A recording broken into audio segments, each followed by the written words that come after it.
Still there a little bit.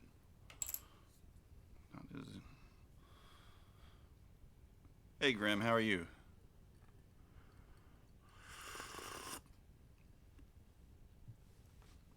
It was really irksome.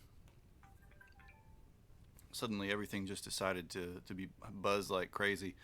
I moved some things around in terms of like plugging stuff into, trying to get everything all on the same power strip, that kind of stuff, and that got rid of a lot of it, but there's still definitely some ground buzz coming from somewhere that wasn't here before. Just obnoxious.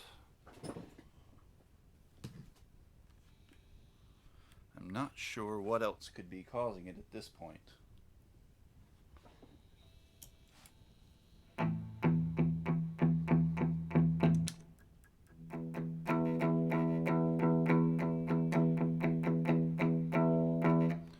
Let's see.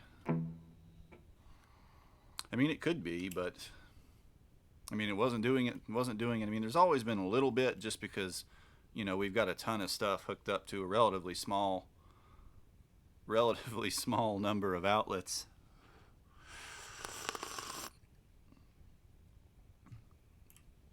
But it wasn't really bad Monday. Tonight it is really, really, really bad, and was awful, absolutely awful, until I moved everything that I possibly could to the same power strip. All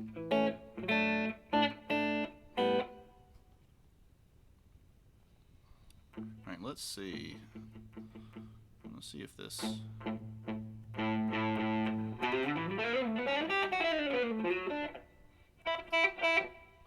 I mean, it kind of is a jazz guitar in a way. You know, that's actually how I think of it a lot of the time. A mistake I think people make when they're playing it, when they first play a Parker, they think because it's got kind of an unusual shape that it has to be some kind of mega shred rock or metal guitar. But honestly, you know, Ken Parker was in a lot of ways trying to design this guitar to be like the top of an archtop guitar. And it feels a lot like one under the fingers too, the way it kind of resonates, the way notes sort of pop off of it, and the string to string separation you get. Has a lot more in common with a jazz guitar in many ways than a traditional solid body. You know, especially a shred guitar like an Ibanez or a Jackson.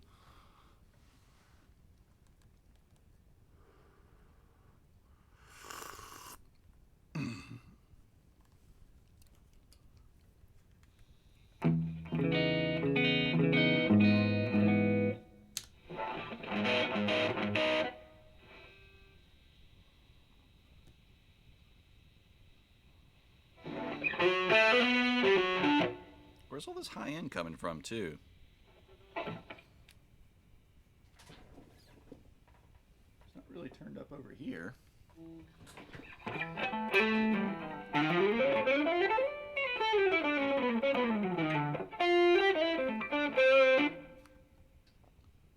mean, the Jackson can be a jazz guitar.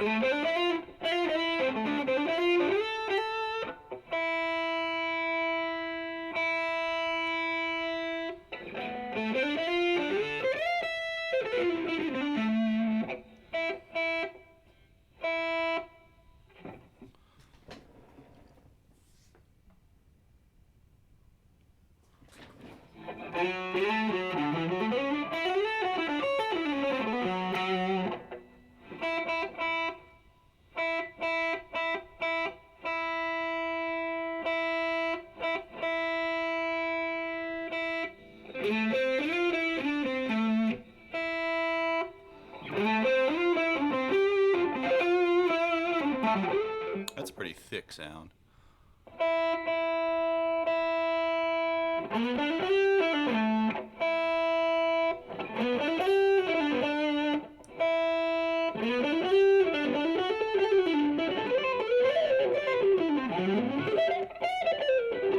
A little sloppy though.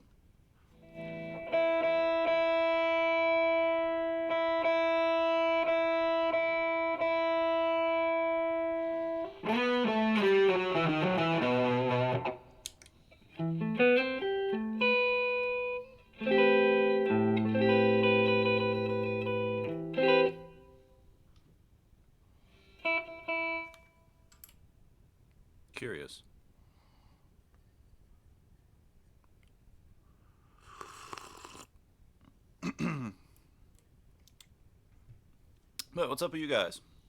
Let me see. I need to open up Guitar Pro.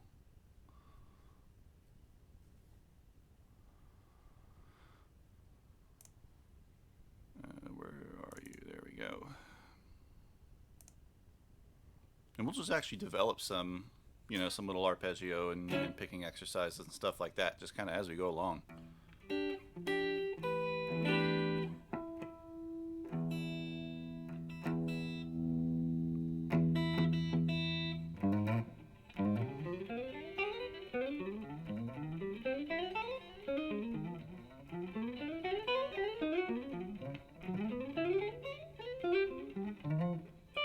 I think moving this light a little bit closer is kind of increase the guitar glare factor a good bit. Nothing but depression nap. That's kind of a weird combination, depression napping and Michael Schenker.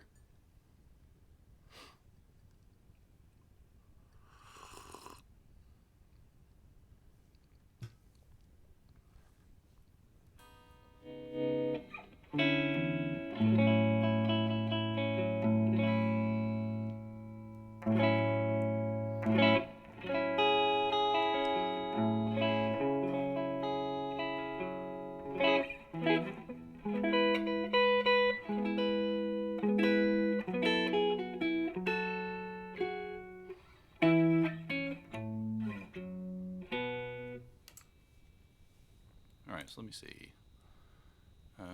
Let's do new file. Electric guitar. Doesn't really matter. We'll just set distortion. Right. That'll all be fine. And then we got to come in Streamlabs. And then I think, yeah, okay, cool. Shrink that down a little bit. I gotta figure out how to make the actual writing part easier to see, I guess.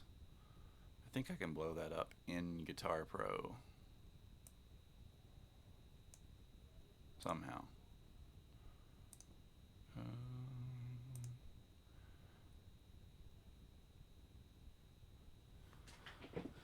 Zoom. Let's do. Nope, 400% is way too much. 200%. See how that looks.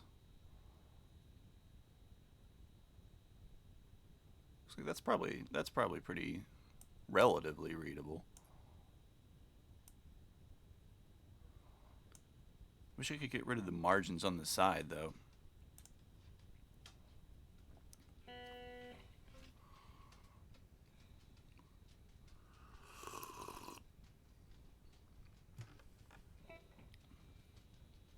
Alright. So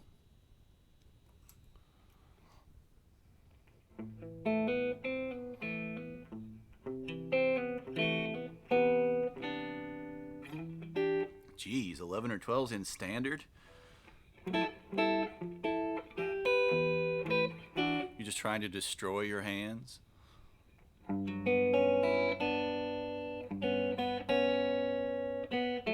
You know, on your Gretsch with flat wounds, whatever, but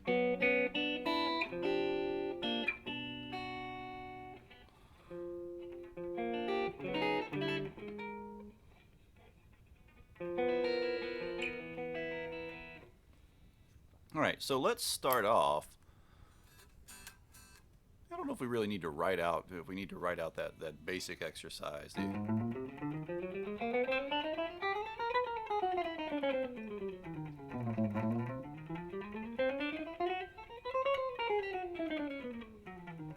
It's kind of, easy enough to explain where I don't think we need to write a chart for it.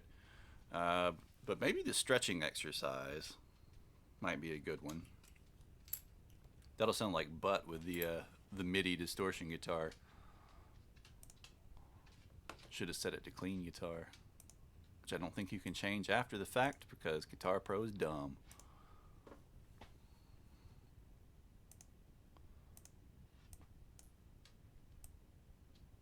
let's see. What if I just drag that over like that? What does that look like? Yeah, I think that's better. 9s on your Gretsch. Wow. My only worry with strings that light on the Gretsch is that they wouldn't really drive the top enough to kind of give you an acoustic-y pop to the sound. But I mean, it's personal preference.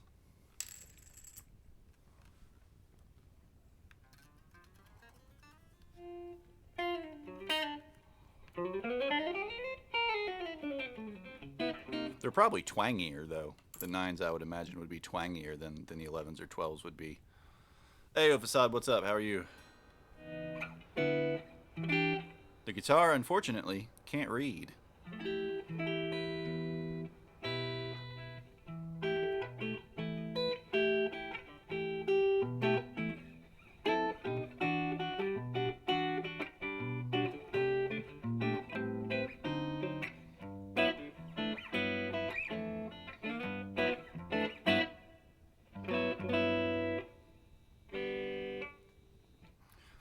All right, so let's see. Let me take a look at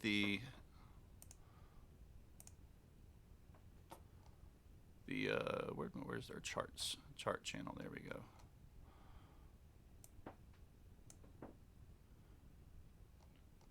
Where is that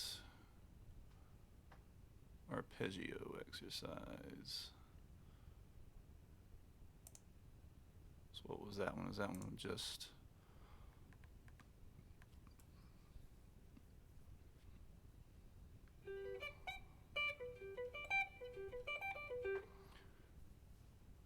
Yeah, okay, so that one was ascending the modes basically in G major, so we don't need to do anything like that again, really. There's already a chart for that. There was like a little sweepy etude type chart somewhere, but I'm not seeing it in the chart channel for some reason.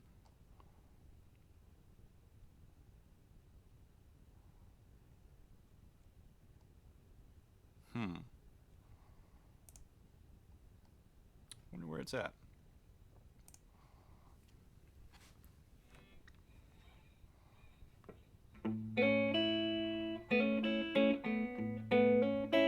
Yeah, I mean, TV Jones are going to be a big upgrade on stock.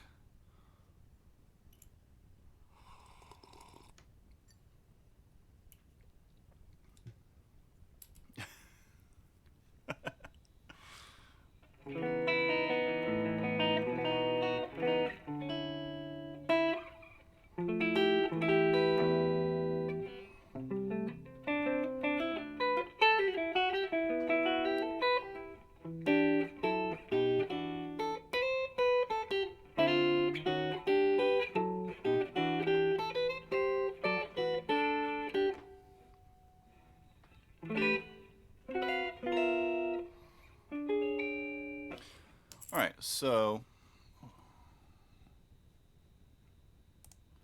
let's go over to Guitar Pro here. How do we want to list the fingering? Be easier just to do this with the tab.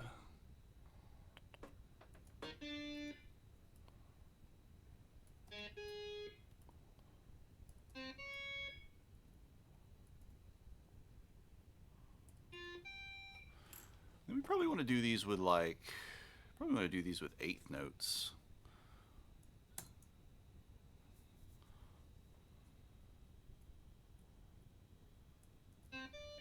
Nope.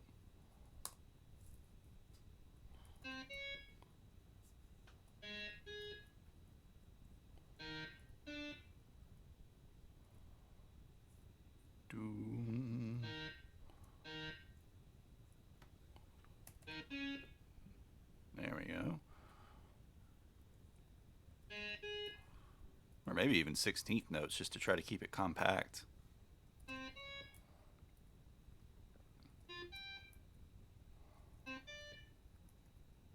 No.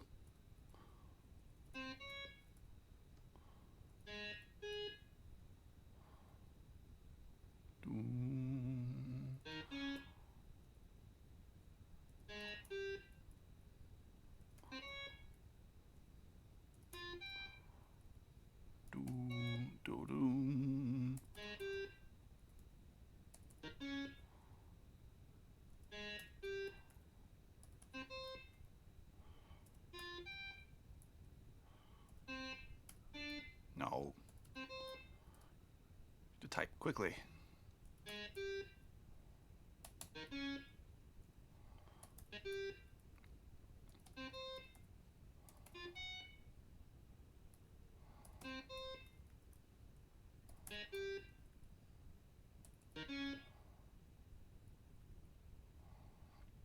All right, so that'll be decent to start with.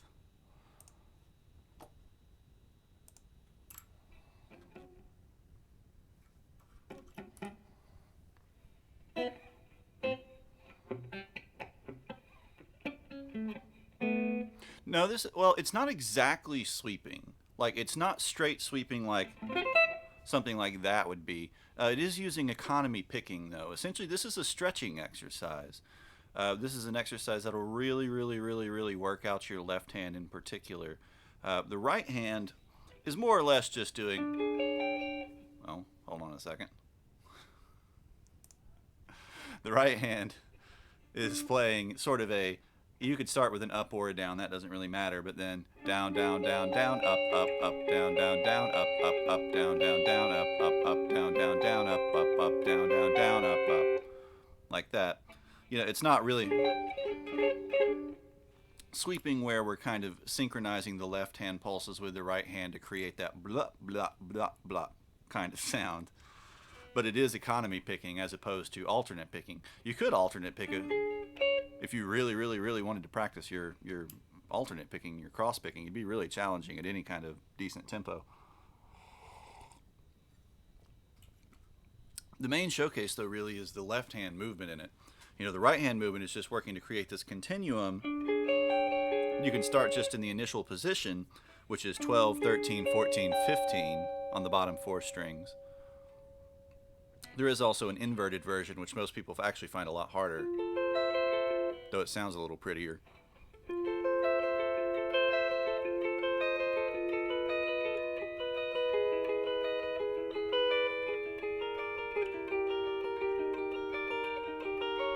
Creates all these kind of pretty sparkly 7 and 6 chords and stuff, while this one is chock full of tritones. Right, so yeah, the inverted version like this, most people find to feel really, really, really strange because it's rotating your pinky significantly up above your index finger. So you have to turn your hand a little more flat than most people are used to. It's very, very important that you have comfortable action on your guitars. If you try this with really high action and you have to fight your guitars a lot, you have to use a lot of force, this is an exercise that will actually hurt you. You can damage your hands with it if you take it to an extreme and you fight with it too hard. You want to make sure you're staying really relaxed. Right, and so I'm starting off up here at the 12th fret. 12, 13, 14, 15, 1 finger per fret. Starting on the D, G, B, E. Right? 5 millimeters would be pretty high for me. For instance, let me get my straight edge. Oh crap, it's way over there. Hold on.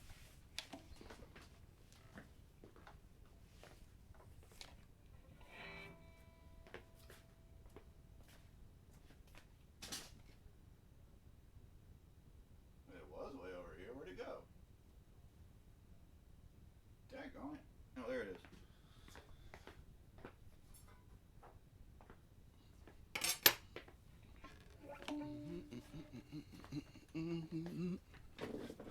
Well, so, I mean, a lot of exercises,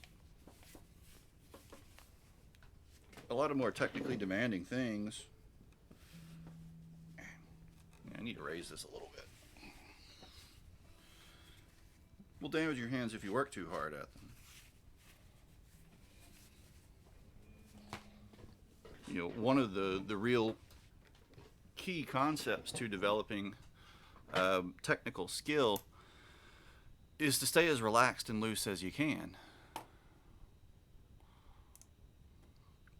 Right, but so my bass side, my E string action at the 12th fret, turn it towards the light a little bit.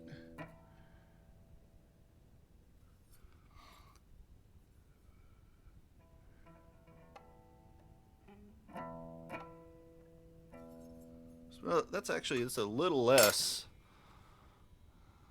Let me see what that converts to in millimeters.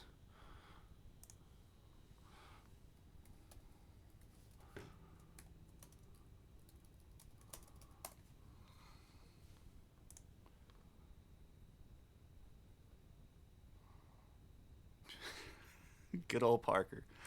Uh, yeah, I mean it is a little bit unfair, uh, but it's at about. See if it's right at the line.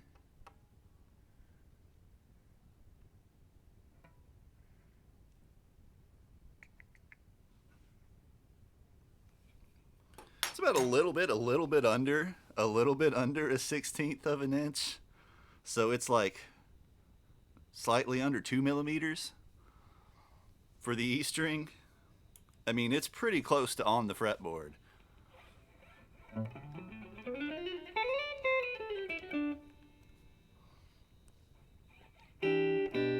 Pretty close to on the fingerboard.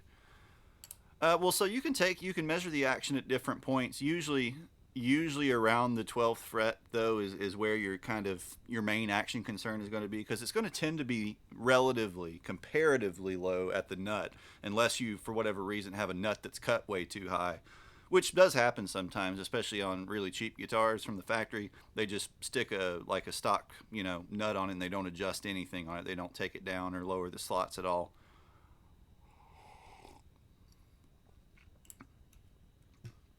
But as a rule, your action is going to be relatively low at the nut. It tends to be at its highest, up here around the 12th fret or so. So typically when you're measuring action, you'll measure it at the nut, get an idea of where it's starting there, but then you're going to be mainly concerned around the middle of the neck, around the 12th fret, 14th fret, stuff like that. That's cheating. Well, I mean, you've played my guitars before. You know that I set up most of them for my touch to basically just require you to pretty much breathe on the string to play it.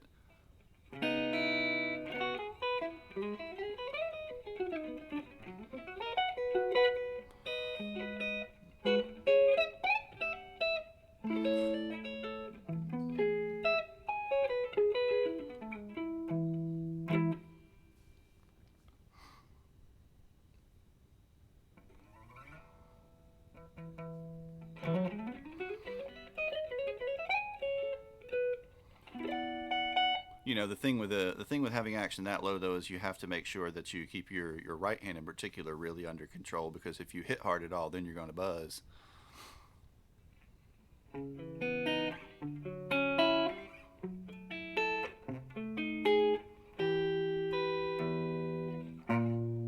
I mean, some buzz is kind of inevitable, but as long as it's not like eating up your note, it's not generally a problem. But the Parker is kind of interesting because the Parker has a very flat radius with the bridge designed to match that radius, since it's a custom bridge design for this guitar. And then the frets pre-radiused and inlaid and laid like epoxied into the fingerboard with a very low sort of profile, so you can pretty much deck the strings. You can just have them like flat up on the neck on these with relatively minimal effort. On an off-the-shelf Strat or something, it would be very difficult to get this kind of action without a lot of work.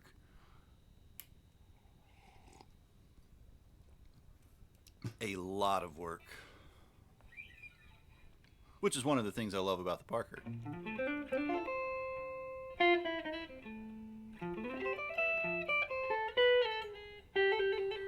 But anyways, so back to the exercise. Where are you at? There we go. So you can kind of see that it's just sort of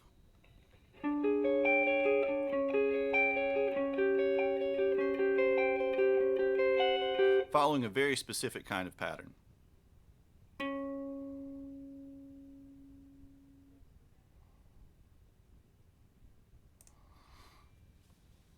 Yeah, essentially from the bottom of the string, to the fret. Hey Pan, what's going on? How are you?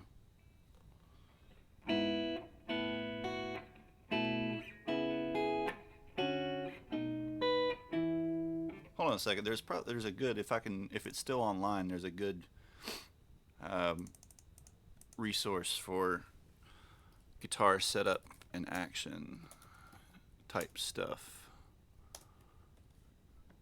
It's a site I used to use years ago.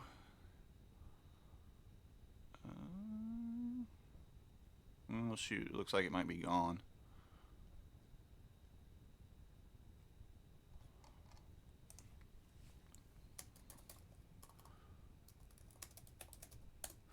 It was a pretty old website.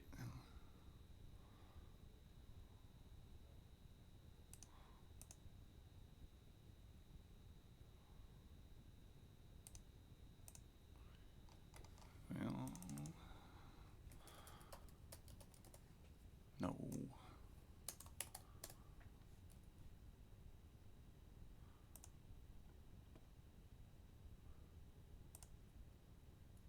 Hey, here it is.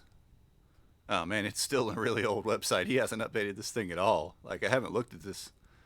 I haven't looked at this website in, I don't know, maybe 8 years or more. But I used to use it all the time in the early 2000s.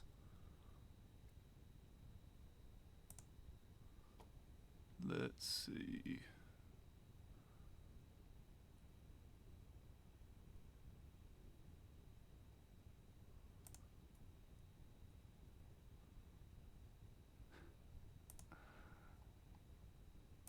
Oh man, it's so awful to navigate.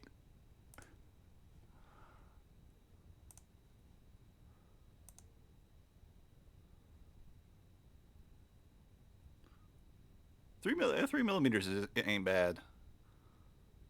Not bad.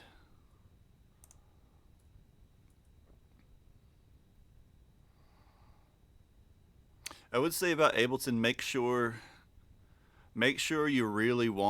you really want Ableton before you commit money to it.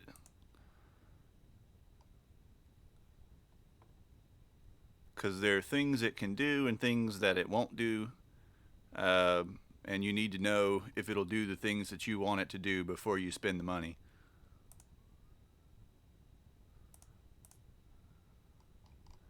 All right.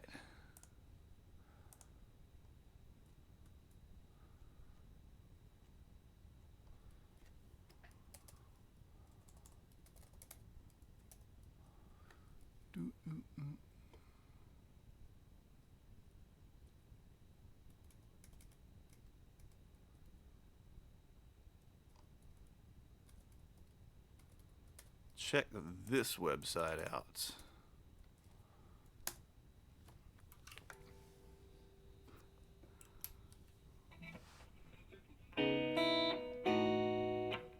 Only thing you know about American ISPs is that Comcast sucks. What you need to know about American ISPs is that they all suck. They are all awful in their own ways. Uh, and they are all equally kind of Satan.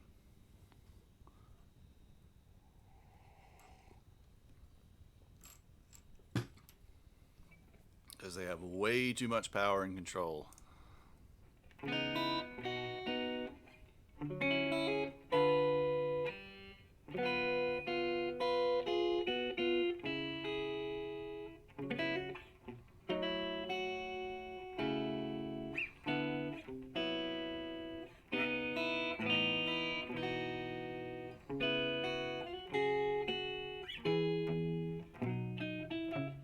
I think once we start doing the recording stuff on stream, we're going to go with Reaper, because Reaper seems to me far and away uh, the most able DAW, or at least the best value in general, like the most stuff for the least amount of effort and investment. I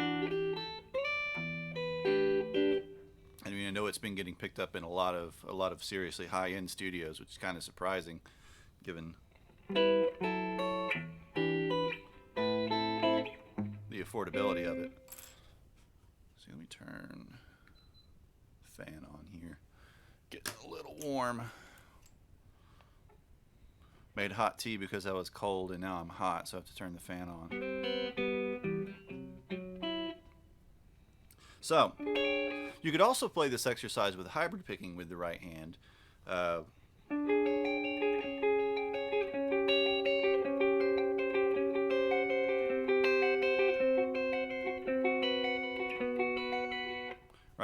The idea is essentially that we start off in a position. In this case, I'm starting off in the 12th position. You could start higher if you find yourself having trouble playing it in the lower registers and you want to have a little bit more exercise to work with. I mean, you could start all the way up into the top position like this, though I do find the exercise gets a little tiring if you try to do the entire fingerboard with it.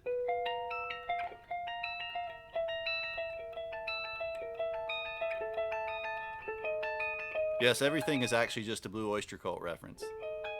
Just for you.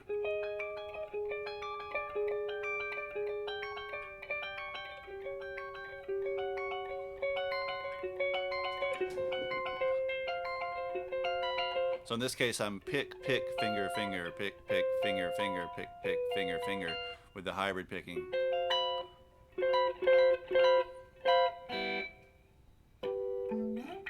But what we do is we make our way down one finger and one fret at a time for each cycle through the exercise. So let's see. So you can see we're starting off at 12, 13, 14, 15, and then going all the way through those, coming back up to the 12, and then after we play the 12 again, we step down one fret with just the index finger. The other three fingers stay in the same place. And after we cycle through that, middle finger goes down, then ring finger goes down, then pinky goes down,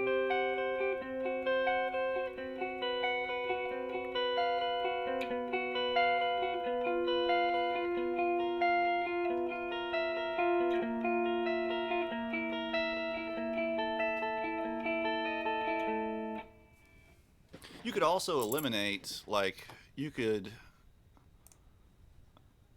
tighten it up if you wanted to by doing this. Well, no, that's going to be too annoying to rewrite or to fix it all. But if you wanted to, you could skip, like, the transition note when you come back up. You could skip that 12, 11 and just land straight in the 11 on the way back up.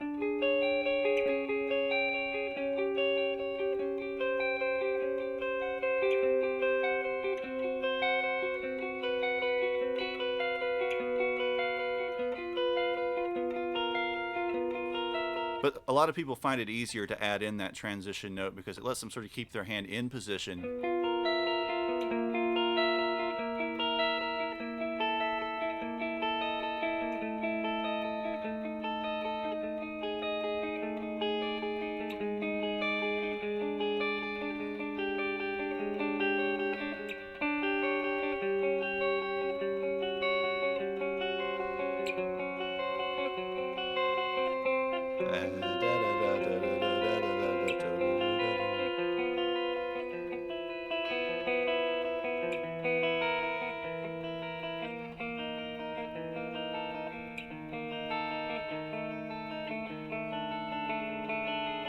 Starts to get really rough when you get down here, because then now suddenly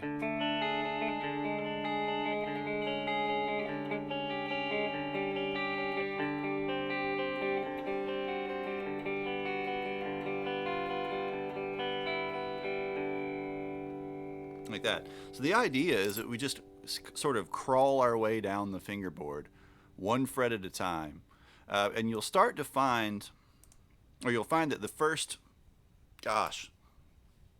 probably month or two that you do this, you're going to sort of find these sort of stopping points on the fingerboard where you just can't make it any farther. You know, your hand feels like it's going to blow up when you get to that point. Most people, if they start off at 12, they're probably going to get to like the 7th or 8th position, and they're just not going to be able to stretch any farther. The hand's just not going to do it. Your fingers aren't going to do it, and that is perfectly fine. This is about incremental progress in this case. You want to really focus on keeping your hands loose and relaxed, keeping your fingers as arched up as you can. Obviously, when we start getting these bigger stretches, it's not going to be possible to maintain a perfect arch the way that we would want. Right? But just a little bit at a time, one fret at a time. Make sure you let your thumb move too. because a big problem people have is they'll start off this way, they'll start moving it down, their fingers will move down, their thumb will stay in the same place, and suddenly their thumb is way back behind their pinky and their hand is about to just blow off of their arm and go flying off into space somewhere, which is not what we want. You want to make sure that every time that index finger moves, in particular, every time the index finger steps down a fret, just let your thumb slip down behind it. Right? That helps keep your hand more relaxed, helps keep your hand sort of flat, which is the way we want it. Right? We don't want it like bent way up this way or pushed down this way or rotated side to side really extreme. We want a fairly flat approach up underneath the neck so those fingers can arch. And the thumb, you can see it there, it makes a little step down as I get ready to move the index finger.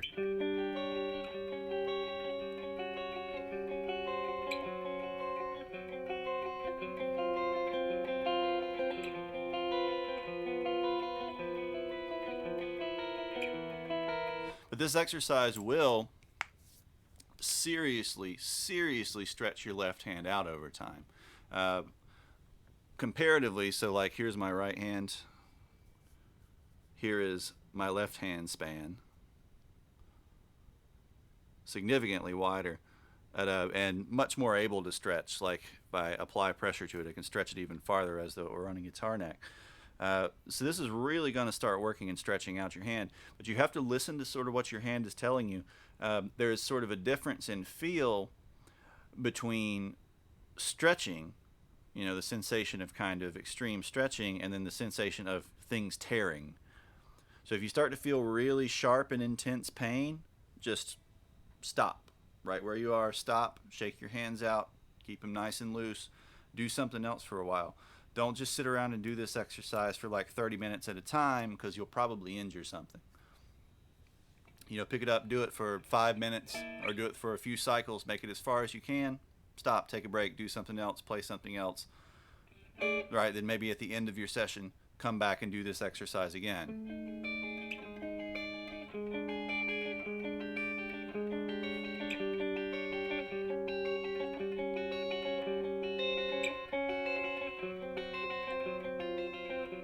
But it is really effective at stretching your hand out. It's also pretty good for getting your right hand synced up with that type of economy picking. Getting your right hand synced up with your left hand compared to the alternate picking that we use in the other exercise.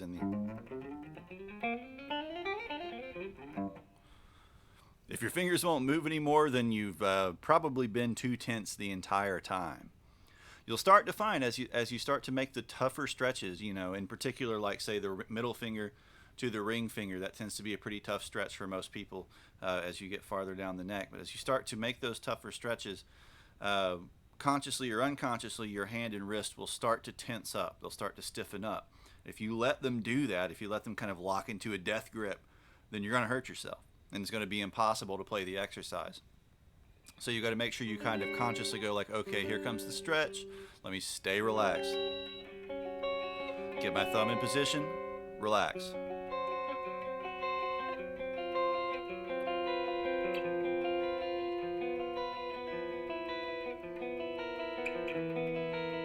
And as I said, this will be really difficult to do if you have super high action.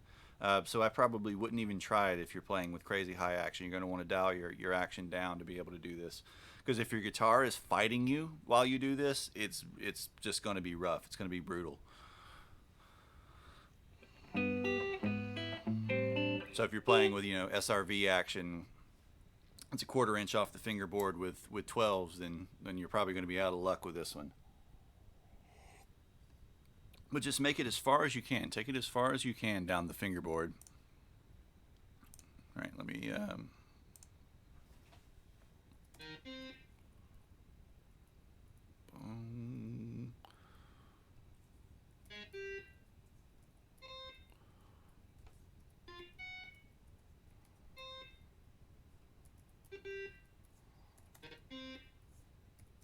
No, not 3.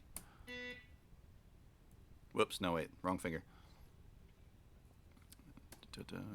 We are here.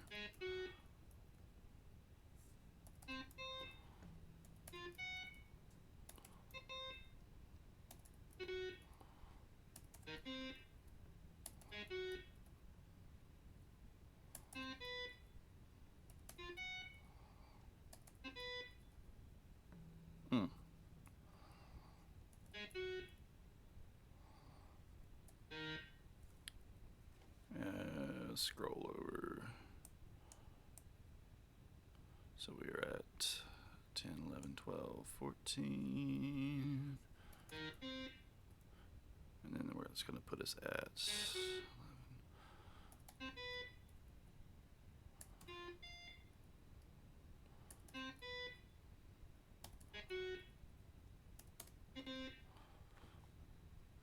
All right, I can probably just put et al. I think everybody would be able to kind of figure out where to go from there with this exercise. Kind of how it works at that point. Should have done it in 16th notes though. I think I could have saved a lot of space doing it in 16th notes. All right, so let's save.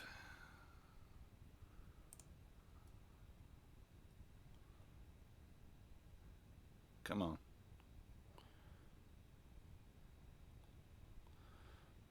We will save this as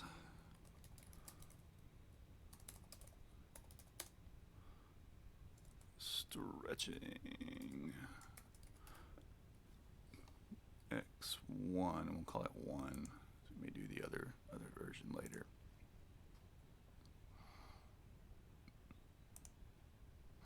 And the other version again is just simply flipping that over. So instead of this, turn your pinky up on top.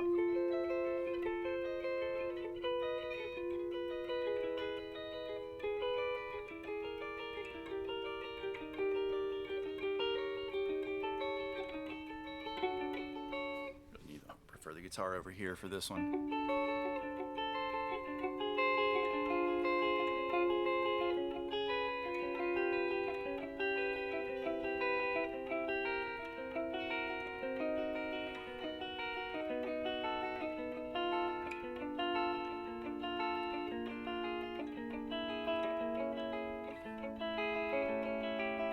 You just make your way down that way as well. That one, as I said, is a little less discordant compared to this one, because this is giving you like what would be essentially like an 11 major 7 flat 5 chord. Then, you know, kind of it's dissonant essentially all the way through. While this one gives you much prettier sort of chords, major 7, 7, you know, major 7 sharp 11, etc. On and on and on.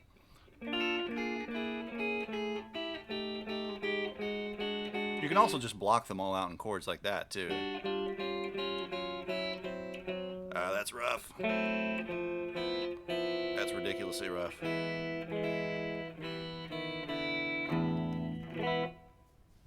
If you get really brave, you can try it on different string groups.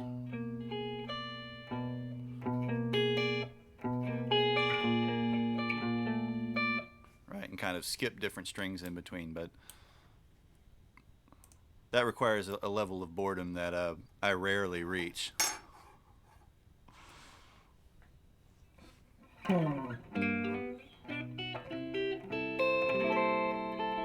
But that's a good that's a great exercise to accompany the initial, like the very basic exercise we've talked about as being kind of the stock beginner exercise we've looked at several times on the stream. Well, so I mean, if there are no songs, if there are no songs that you like to play in your tuning, then write them. That's the solution.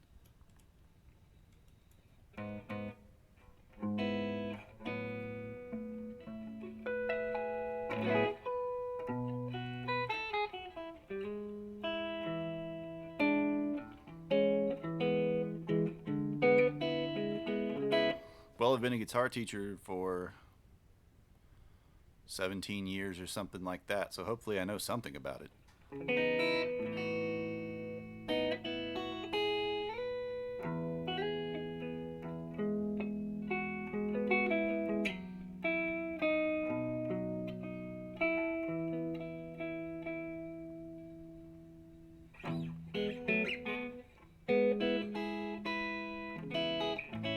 All right, so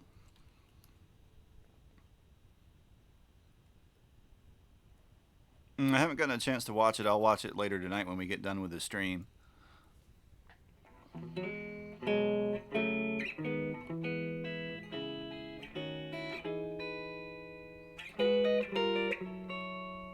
So, what type of stuff or what type of techniques would you guys like to cover? Because we can write you know, we can develop exercises kind of on the fly for pretty much anything.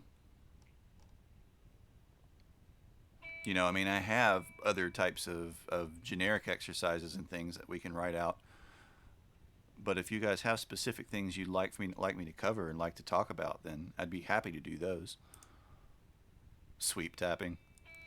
The longest I've ever had a student for. I've had several students break the like 4 or 5 year mark before, and probably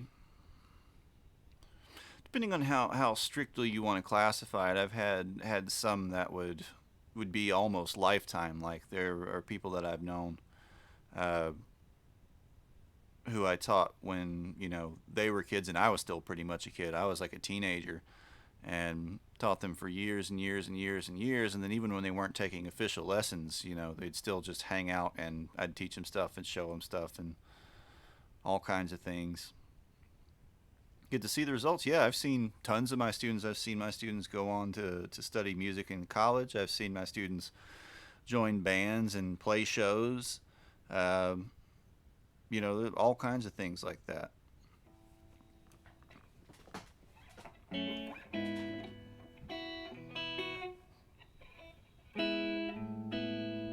Which is it. I mean, it is really rewarding.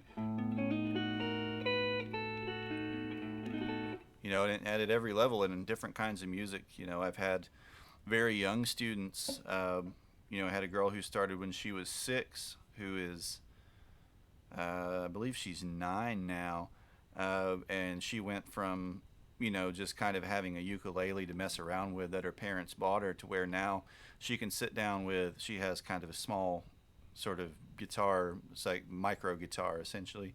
And she can sit down with that and go up on stage and sight read a piece of music and play the piece of music properly. And I mean, that to me is every bit as amazing as older and longer term students getting up in bands and playing.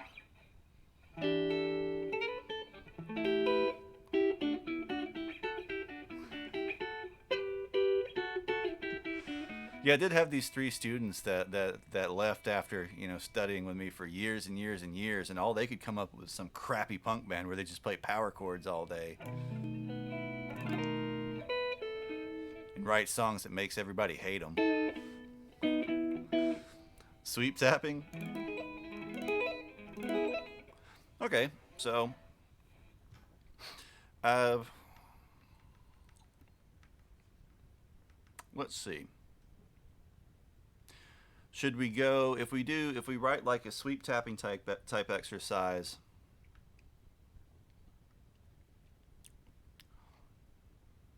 Now, man, if my students were in Nickelback, I'd be hitting them up for money. Be like, bro, you owe me. You wouldn't even know how drop D worked if it weren't for me.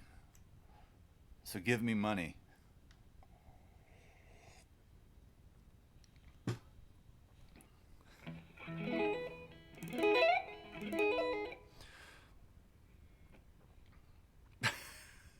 I don't know, dude. So, what degree of complexity should we go with here? Um, because I kind of have a straightforward, I kind of have an idea in mind already for writing like a little sweep tapping exercise, but I don't know if I should do or if we should do, full like 5 string, 5 or 6 string sweeps because that might be a little much. If we could break it down to like little 3 string type patterns, it might be easier for people to learn, easier for people to actually play.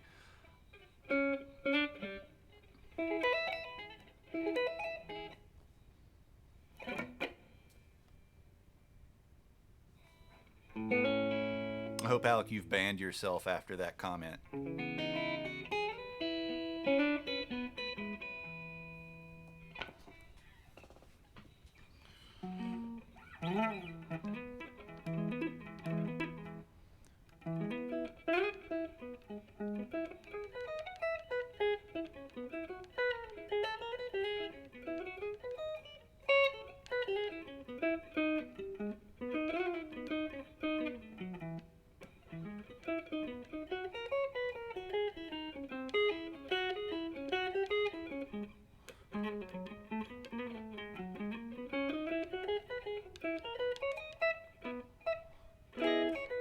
the way I speak to myself is too complex. I'm not sure that's possible.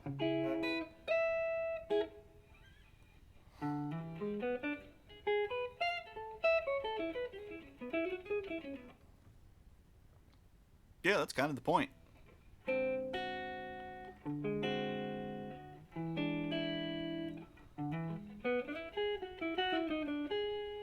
Well, so, what I'll be doing is I'll be writing, you know, tabbing these out here and then putting the chart up in the Discord. So you can just work straight off the tab. But that's how I'm thinking about it. I'm not thinking so much in like, okay, this fret, then this fret, then this fret, then this fret. I'm thinking like, okay, I'm going to be playing, an E major 7 arpeggio or something like that. And that kind of tells me all of the potential ways, all the potential frets and fret numbers I could use to play that. All right, so we need a new file.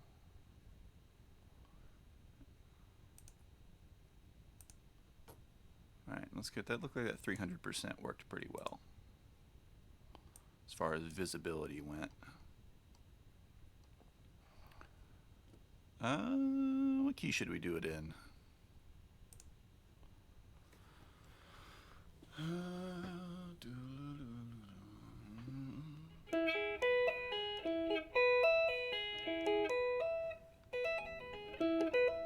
That might be a little bit too much of a stretch, though, for most people.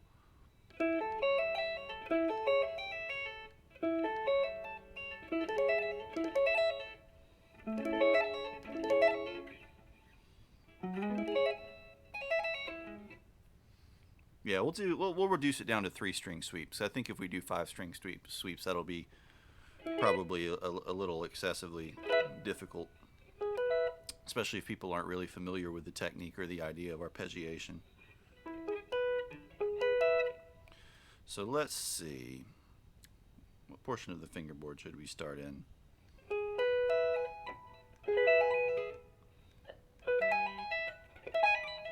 Yeah, if you don't have 24 frets, we don't want to start that high.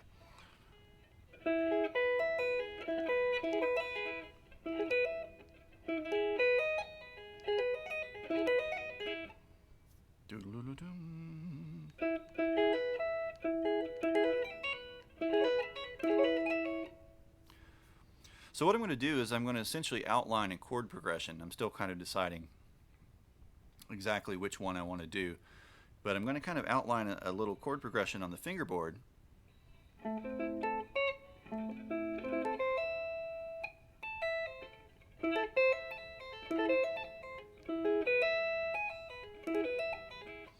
Right, and we're going to simply move through the tones of those chords.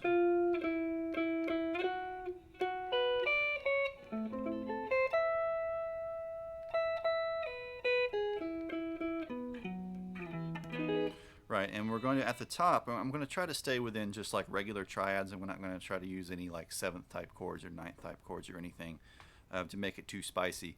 We're going to try to just sort of outline the basic triad tones, the 3 tones of any given chord.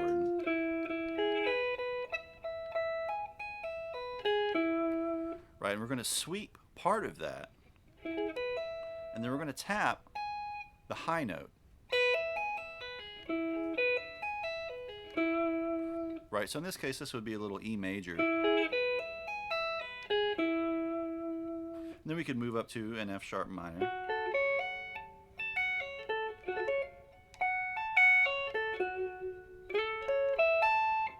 Then, like, say, an A major, depending if we were doing like a 1, 2, 4 or something like that. And then generally make our way back down.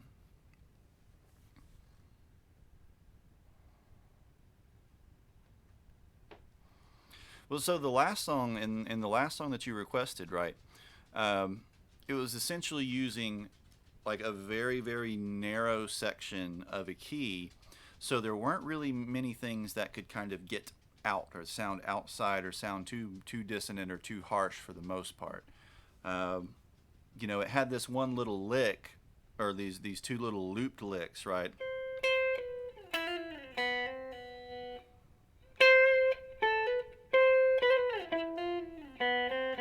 something to that effect. I don't remember exactly how it went. And then the other one that went like on top of that. Those are very, very strictly in a particular scale. They're going to harmonize with each other and work together, pretty much no matter what you do with them, as long as they repeat. And while those were playing predominantly, there were two chords from the same key that harmonized with them really well. Didn't have anything super outside. When it got into the little bit heavier part, the more aggressive guitar that came in, it varied a little bit. One of the licks with the heavier guitar was straight from the key, but then another one kind of broke outside of it, and that's what gave it its sourness, or its sort of edge that it had in places. Right? So the first thing that you really probably want to do is learn more about the concept of key, what it means to be in a major key or a minor key, because that gives you a framework of things that are always going to fit together in a certain way. And by giving you that framework, it also lets you see, like, okay, if I want to make something that sounds, less sort of consonant, that sounds like it fits together less, it sounds more harsh or more ugly or aggressive, then I can choose things that are not in these keys, that are outside of the key that I was playing in, and then that'll create that dissonance, that harshness or strangeness.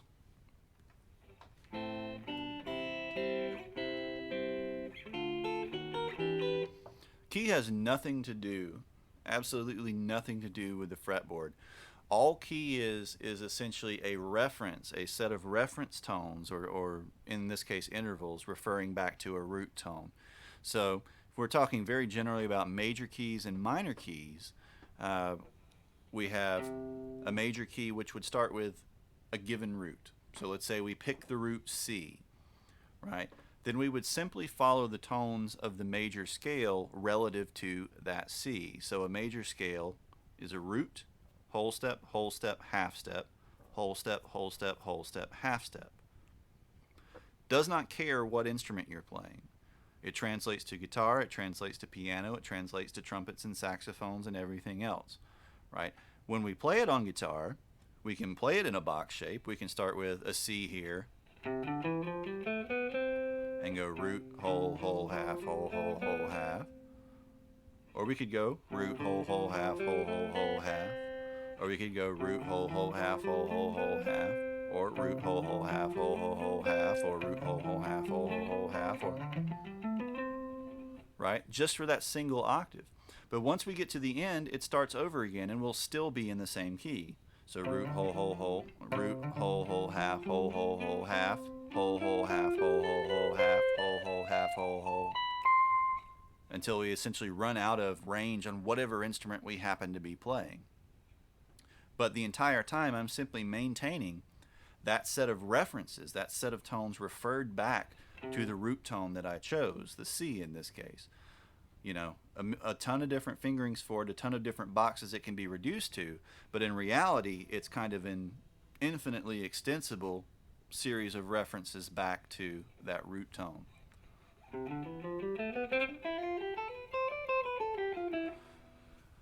The scale formula, right, results in the pattern on the fingerboard, or the pattern on the keyboard, or the fingering and tonguing pattern on the horn that you're playing. Whatever instrument you're playing is going to have its own distinct way of accessing that sequence of tones referred back to the root tone. You don't have to start on the root. You could start at any point in the middle, but there will be a root tone to which those others refer.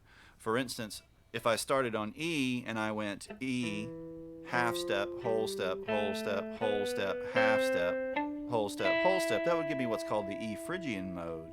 But the E Phrygian mode refers back to C Ionian. Because if we start that E Phrygian on C, we suddenly have whole, half, whole, half. The C major scale. Right, that's the concept of modality. Right, because if we play 7 tones with a specific arrangement, we actually wind up with 7 separate scales coming out of that. right? But so the root is the root that you're choosing as the sort of reference point, the focal center of the key, right? I want this note to be the note that resolves all of the tension that my scale is built up from to refer back to. Because your scale is built from it, and because your scale is built from it, your chords are actually built from it too. Even if you choose not to use those chords, there's what's called the harmonized major scale, which we actually did a stream on that, and there's a chart in the Discord demonstrating like what the chords are in a given major key, right? So particular intervals, particular combinations of tones, whether played as a chord or played in a sequence as a scale, are going to have greater or lesser degrees of tension. They're going to sound like they're clashing with each other because the frequencies are actually battling with each other in our ears, so to speak. Our brain is trying to go like, okay, well, wait, which frequency is the center frequency here? What's going on? Oh, wait, there are weird overtones being created here. These are fighting with each other in different ways.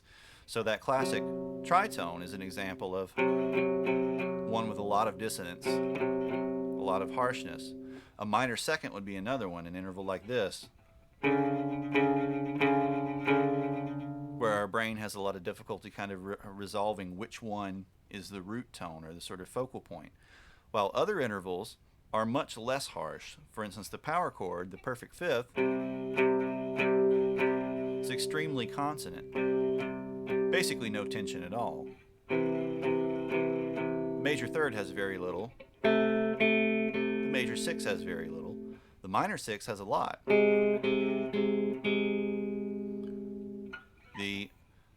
minor third has a little bit of tension, but not as much as a minor second. And that occurs whether, again, we're playing them in scales. If we play, say, the major scale, we tend to get fairly consonant, not very tense sounding types of intervals, while if we play the diminished scale, we get mostly tense intervals. Right? And if we build chords from them, if we build a chord from the major scale, we get not tense at all. Build a chord from the diminished scale, extremely tense. Right? But whenever we have tension, that tension tends to want to resolve somewhere in a specific way. So if I play and then I play this tense chord, our brain is going to go, please resolve that tension back down to a less tense chord. The power chord, the perfect fifth interval, is perfectly consonant, which means it can be moved around wherever you want and it's going to sound fine. If I take something like a major third and I start sliding it around,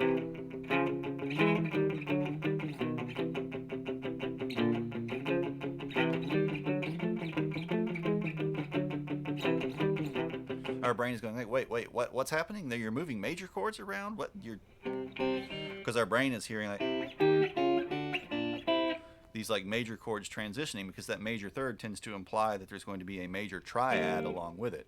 But that perfect fifth, that doesn't tell us anything. The perfect fifth shows up in major chords and minor chords and all different kinds of chords and all different kinds of scales. It doesn't have any major or minor quality to it at all.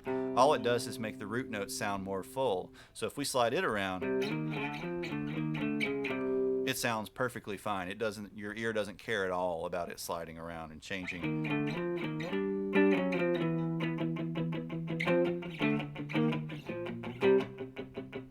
Versus. Now, you could decide you wanted to use those major thirds there and get all of that weirdness and tension that they create, but that's a matter of taste. That's up to you. But the power chord is very safe. It also fits under the fingers extremely well.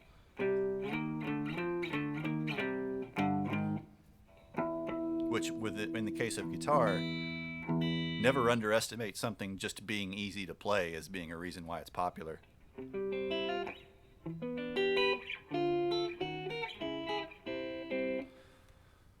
The majority of the tune was minor. It tended to stick with minor keys, which is pretty common in medley type things.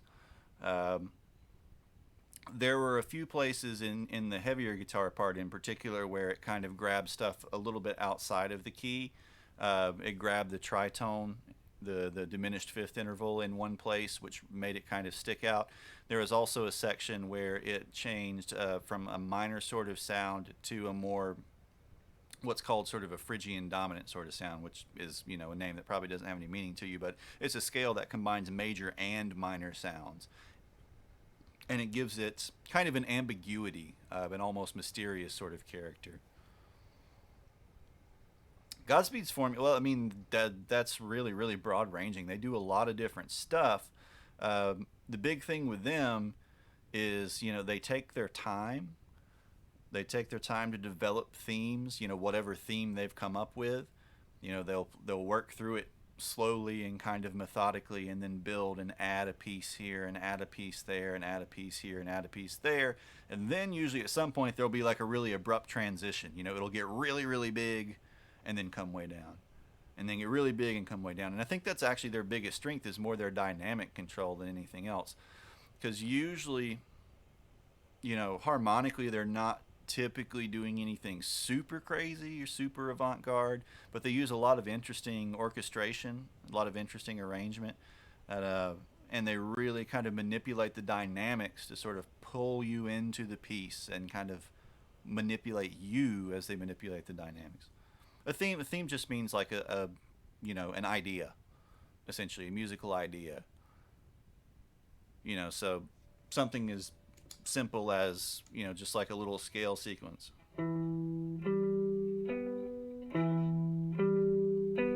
Right, so if we wanted to do faux Godspeed, let's get ourselves a lot of reverb.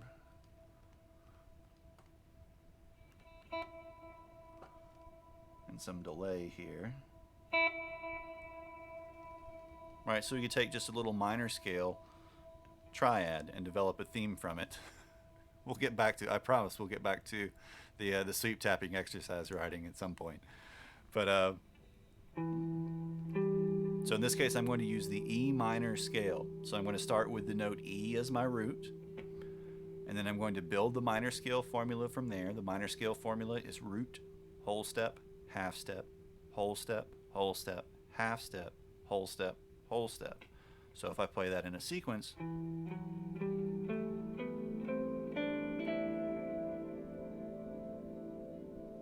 right, and I'm going to pick just 3 tones out of there.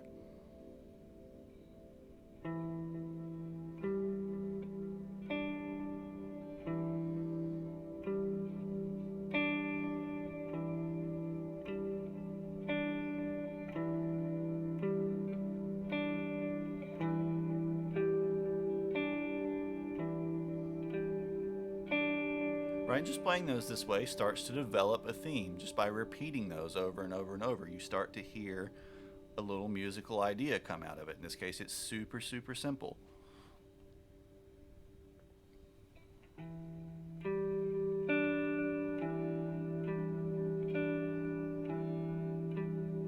If I really want to be Godspeed, I need to play it more slowly, though.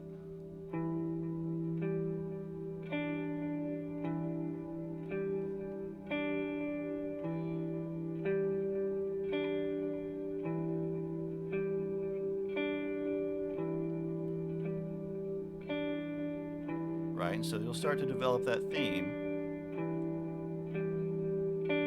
So you might change a note.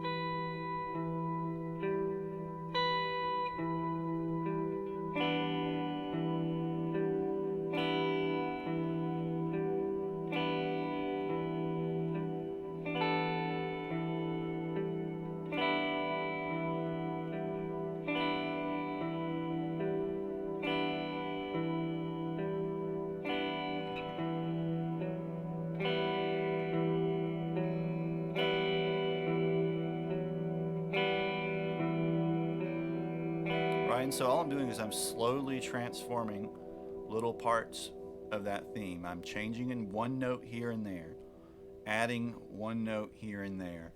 You know, adding in this case, because I'm playing in this particular key, I can add the open strings to it down here and they'll fit in because they're also in that key. They're in the E minor scale.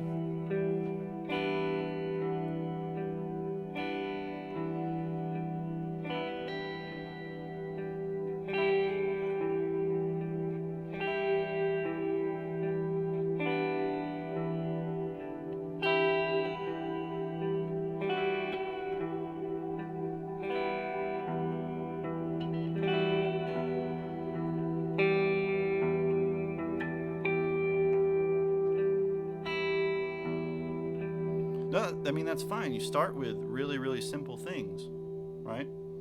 You start with simplicity and then you can build it. You can make it more complex over time. Or there's a great value in kind of understanding how a simple thing, keeping a simple thing simple, but changing it, manipulating it can make something interesting. You know, it doesn't have to be extremely complex.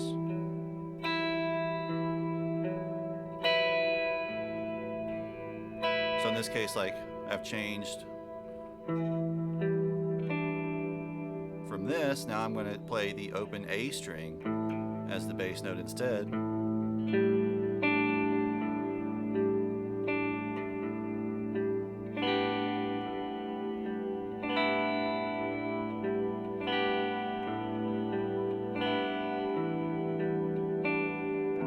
No, it's not supposed to sound black metal.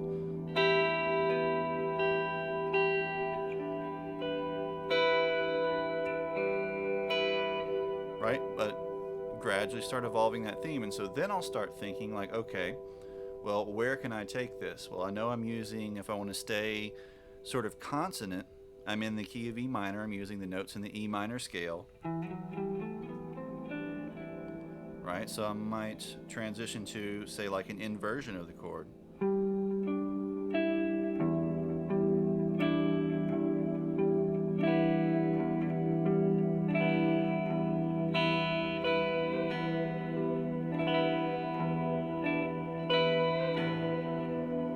But I mean, that piece we did Monday that you posted, it wasn't really black metal in the same way as a lot of other black metal stuff. It was more kind of like ambient, you know, post metal sort of stuff. And it used these kind of ideas. There were these simple themes that they used a looper to essentially just play over and over and over.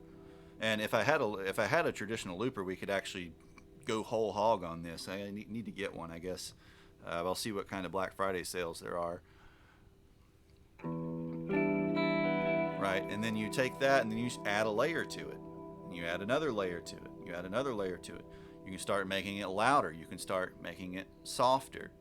You can, you know, add distortion, add gain to it. You know, so take that same thing.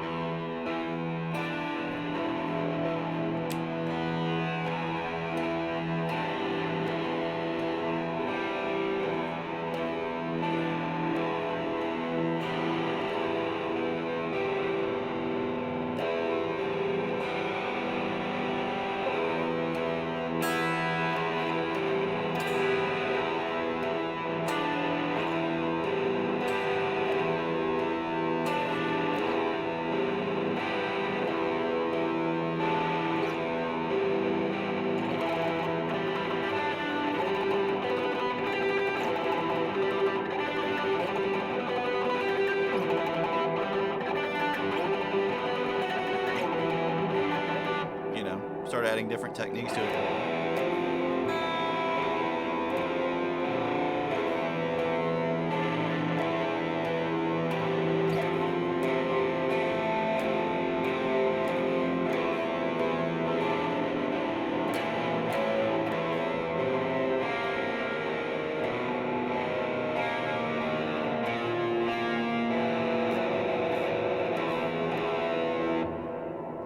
Usually once you get that much gain, you don't want to have your reverb that high.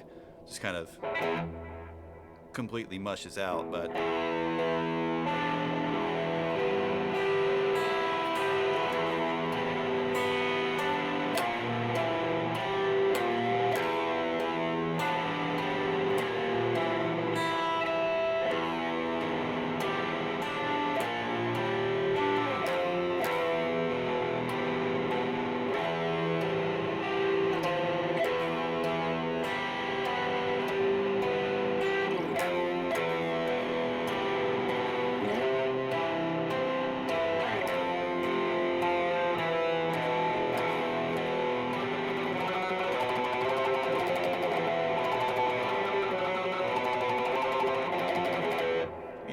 start adding your techniques like that, like the tremolo picking. Probably want another level of saturation for that, really.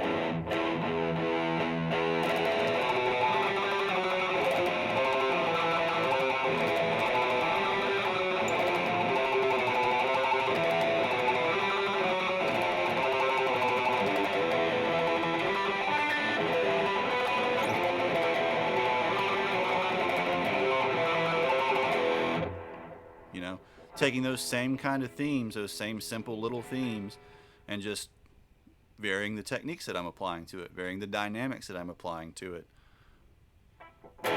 Over time, that starts to evolve into a piece. You know, here's the section where I do this. Here's the section where I play the clean guitar with effects. Here's the section where I play, you know, the dirty guitar. Here's a section where I do the tremolo picking. Here's the section where, you know, I just play the power chords.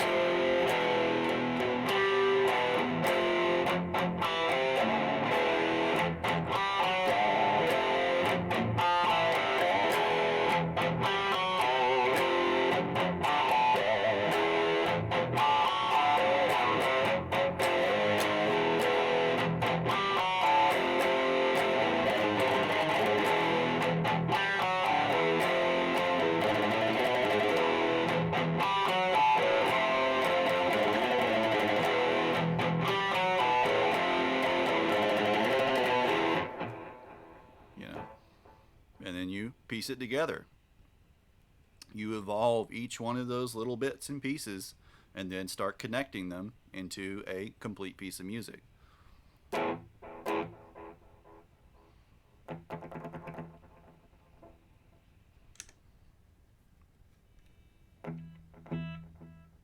that was all almost exclusively, you know, kind of working out of the E minor scale, and then the little part that I was just playing was using the scale I mentioned earlier, which is usually called the Phrygian dominant, which would be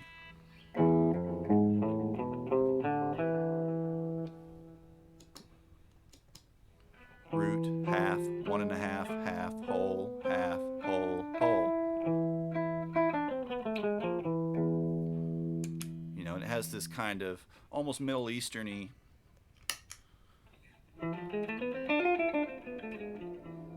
kind of vibe to it, and it gives you like a little bit of a mysterious character, especially if you contrast it with a regular major or minor sort of sound. It varies. You know, if you're talking about something like jazz tends to change nonstop. Most types of like metal and rock and stuff like that tend to not change much at all. You might have maybe two scales or two keys in a song. Key changes, honestly, in rock are actually super rare. The same with metal to an extent. As you start moving more towards the prog side of metal and the more technical side of metal, then you get more scale and key changes. But for the most part, it tends to kind of pick the one or two close to each other that are related to each other, where there's maybe one or two tones different, and just kind of work out of those. And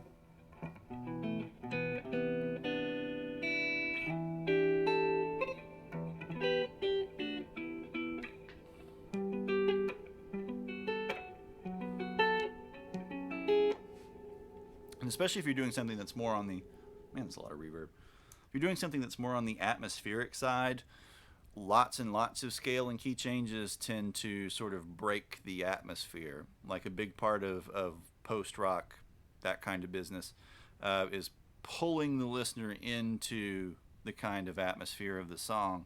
And if you have lots of key changes and lots of scale changes, that tends to be a thing that sort of makes the ear kind of, turn on its side a little bit, and like make you pay too much attention to it. So the key changes and scale changes and stuff like that tend to be more subtle, and they tend to be ones that are very closely related to each other most of the time, so as to not kind of animate the song too much. Drums do have notes, like the toms in particular are tuned, and the snare to an extent are tuned to specific pitches, but they're not. They're so transient based. Like you don't really generally hear the fundamental note super clearly. You hear so many transients um, that they don't matter in terms of like affecting the key of the song. They do tend to affect how kind of like bright and snappy the drums sound. Like if they're tuned to a very low pitch or frequency, you'll have big boomy kind of drums with a deeper rumbly feel. If they're tuned very high, they'll tend to have a lot of pop to the sound. But generally, people aren't sitting there thinking like, "Oh man, those drums are tuned to G's."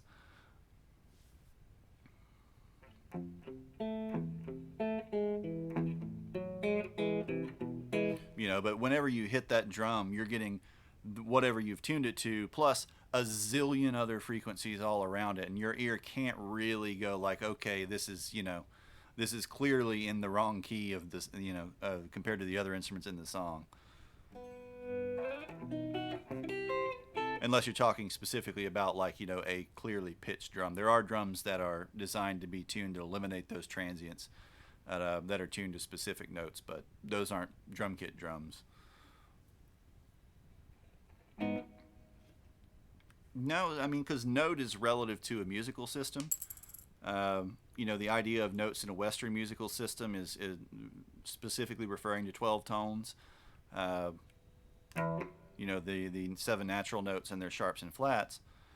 But if you're using a different musical system, like an Indian musical system, or a Chinese musical system, or a Japanese musical system, or an Arabic musical system, they have different notes because they have different subdivisions of the octave. Um, they have notes in between our notes, and other notes that we use that wouldn't be considered notes at all because they simply don't fall into the subdivisions that they use for their scales, or their scale equivalents anyway.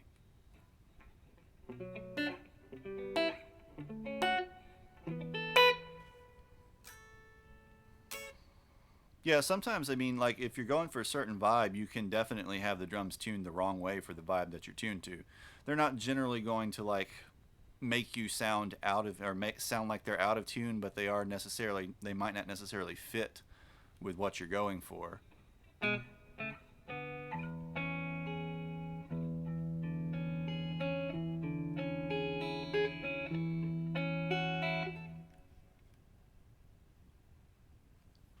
that just my ear?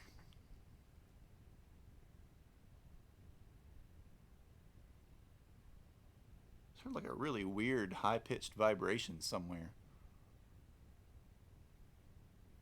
Hope it's not just my ear doing that.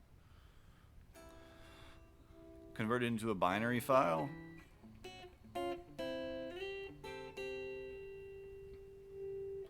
Well, so I mean, no, it wasn't like tonight. It didn't seem like tinnitus. I've had I've played loud shows and been around things that have caused like temporary tinnitus. This was something very different. It sounded almost like a whistle or something. Well, I mean, so frequencies. It depends on the quality of the converter, but I mean the notes and stuff that are coming out of here are essentially just numbers. You simply have to have something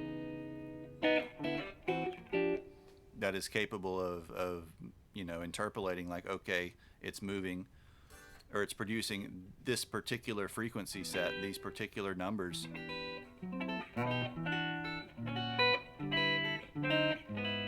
at this particular moment. I mean, that's all really sampling is. As computers have gotten more powerful, they've become much better at doing it. Any dogs in the area? There actually are. There are 3 dogs upstairs.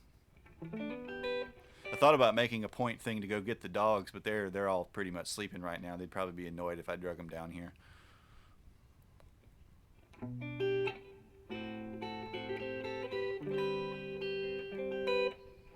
And also the old ones, the 2 dachshunds stink like crazy. I don't even want to touch them.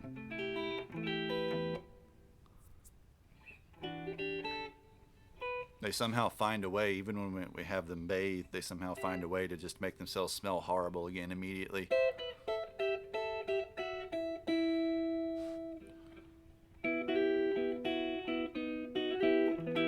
All right, So let's see.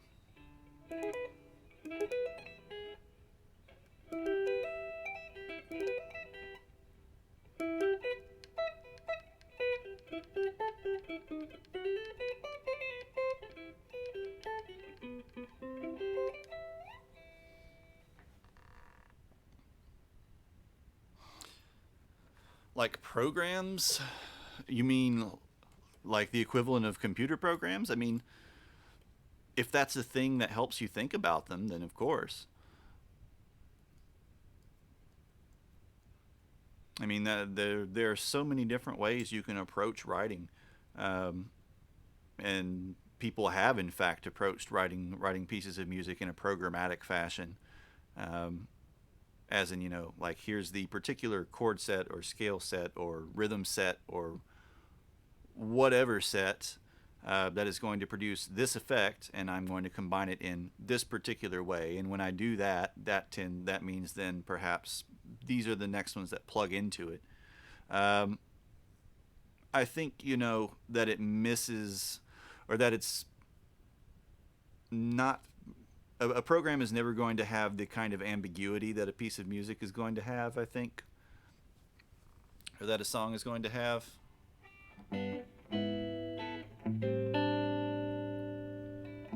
Once that song is actually being produced and hitting the eardrum and being interpreted by the brain in so many different contexts and ways. But it's an approach you could use to writing, or to write.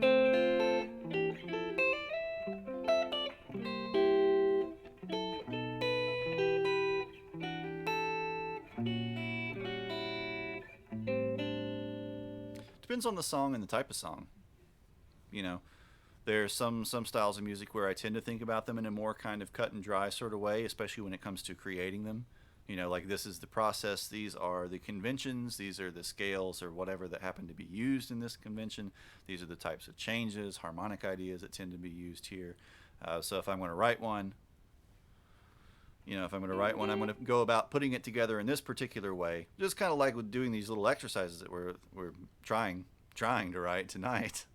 I'm thinking about those in a pretty programmatic, in a pretty linear fashion. Like, okay, I'm going to create this sequence. It's going to lay out on the fingerboard in these ways. And then if I play this particular one, then this one is one that makes sense that comes next, and this one is one that makes sense to come after that, and that kind of way. It actually tends to get murkier for me in terms of like composition when we get more into the more technically limited side of things. As we start to get into stuff like, folk music. Because then suddenly, like, you have to start thinking of a way to make a very, very simple thing, what's likely to be a simple chord progression, um, interesting in some way.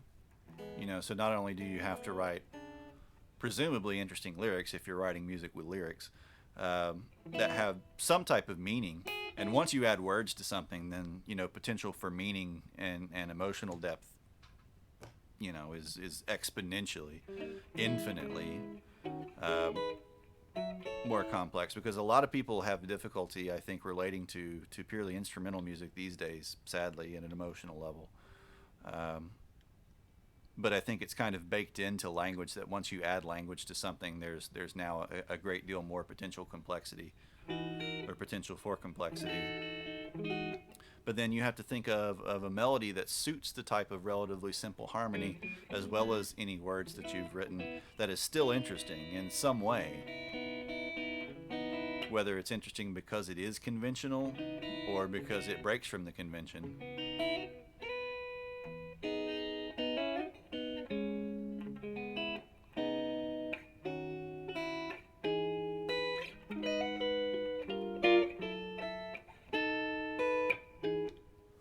Yeah, bro, you just looked the lyrics up on lyricsgenius.net or whatever it is.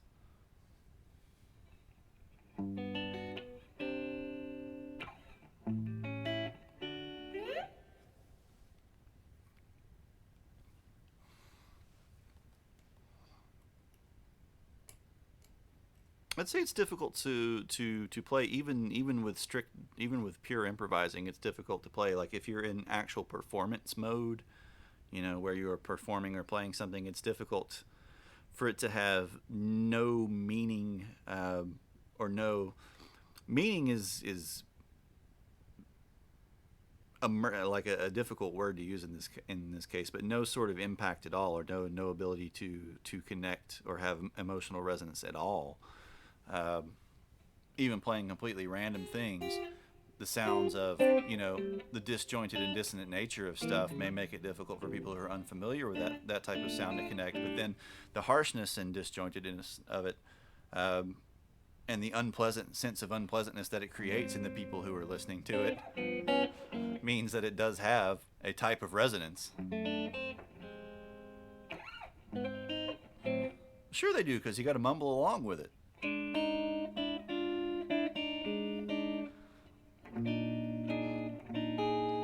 It's an abstract kind of stream, ain't it?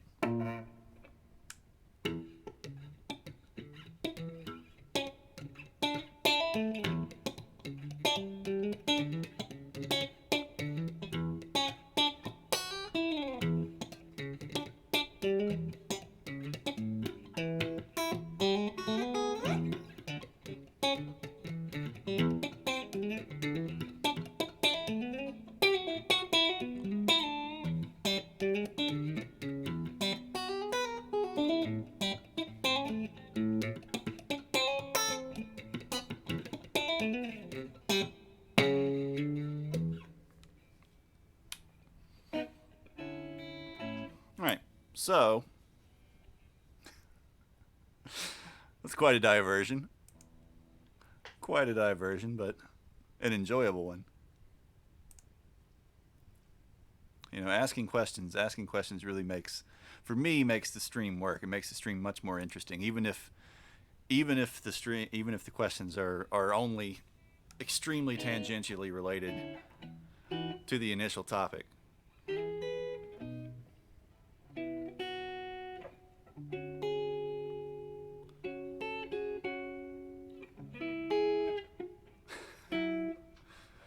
Oh man, the headphones you posted in the gear channel, man. Musical tastes are a good judge of personality and character. Personality, maybe. Though sometimes people will really surprise you. Character, no. Not in the slightest.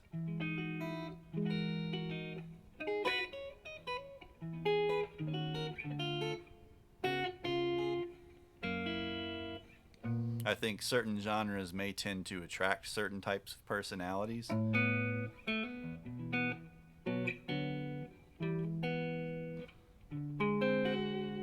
But far too many variables.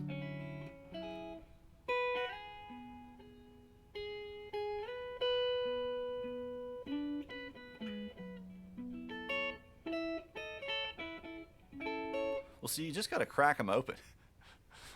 Don't even have a mic. Man. How are you going to laugh at the people you team killed, man? But no, you just got to crack them open. You know, start poking around, get your soldering iron in there. You'll fix it.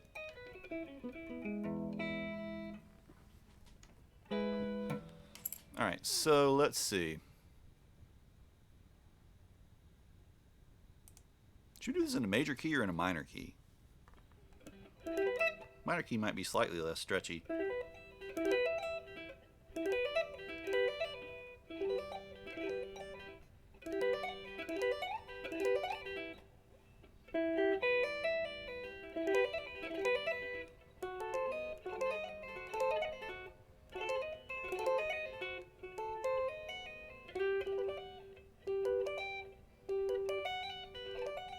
If we do that, actually, yeah, that'll work, I think. We can keep the fingering relatively compact if we start in, say, E minor, which that'd actually seg in nicely with one of the other exercises we did. So we're just going to do a little 3-string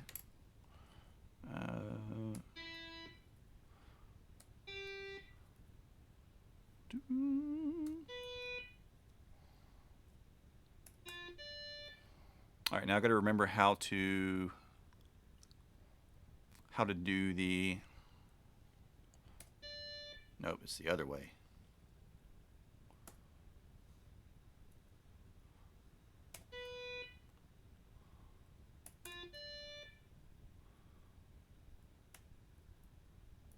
Oh wait, yeah, we need all of these to be at least 8th notes.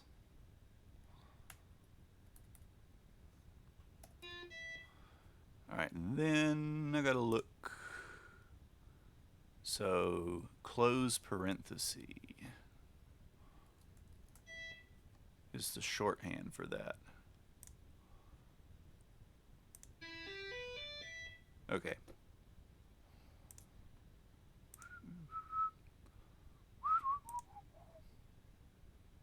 Oh man, lapel mics, God.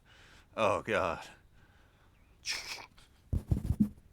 I don't know if I can even make something sufficiently crinkly sounding with this microphone to emulate a lapel mic. All right, and then what would be the pull-off effect? Is it just P?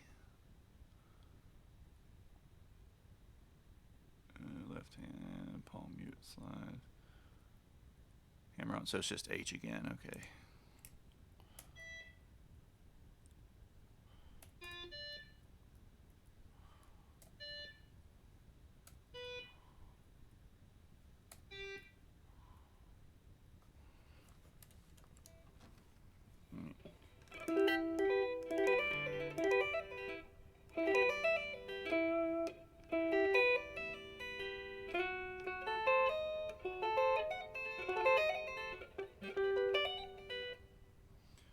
So we want to go all the way back to the bass note.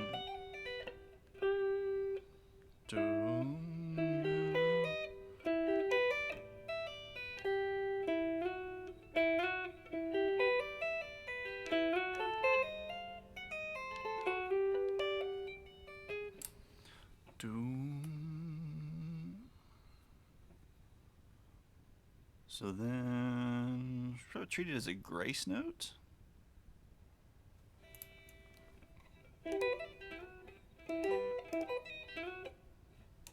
So can I do a grace note slide? Note, ghost note, tie note, duration. Where are they hiding? Heavily accented staccato, tie, rest, fermata, accidentals. Yeah, apparently not in that section. Oh, grace note. There we go. Let's do a grace note before the beat, and then glissando, ornament, tremolo, tremolo, tremolo. Am I blind? Maybe blind. Oh, they just call it a.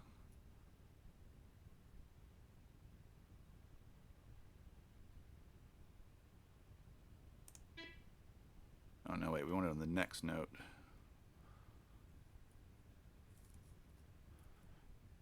You annoy me.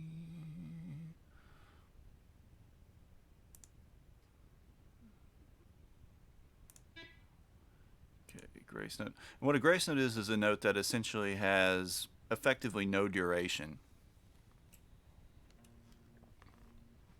Right? So it's a note where we don't specifically hear like 1 and 2 and 1 and 2 and 3 and 4 and 1, something like that. We would hear 1 and 2 and 3 and 4 and 1, and like this slide up. The initial 9 has no duration. We don't hear it as 1. We essentially hear it as a component of the transition into 1, like preceding 1 but not actually taking up any particular time value. Right? So I'm trying to figure out how to notate that in here.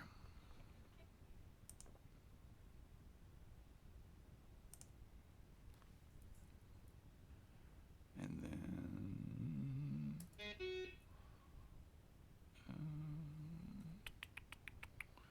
I can't Usually there's no shorthand for this, though. I guess we could just no, really.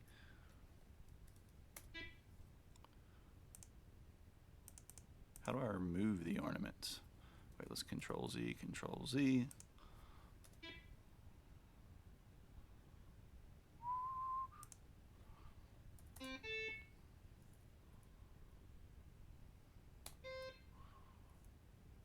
All right, and then I want 8.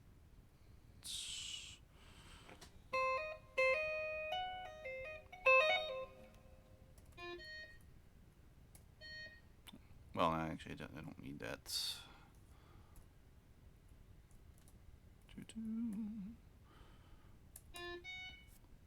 And then was it just T? No, it wasn't T. What was it? Was close parenthesis. Why wouldn't it just be T?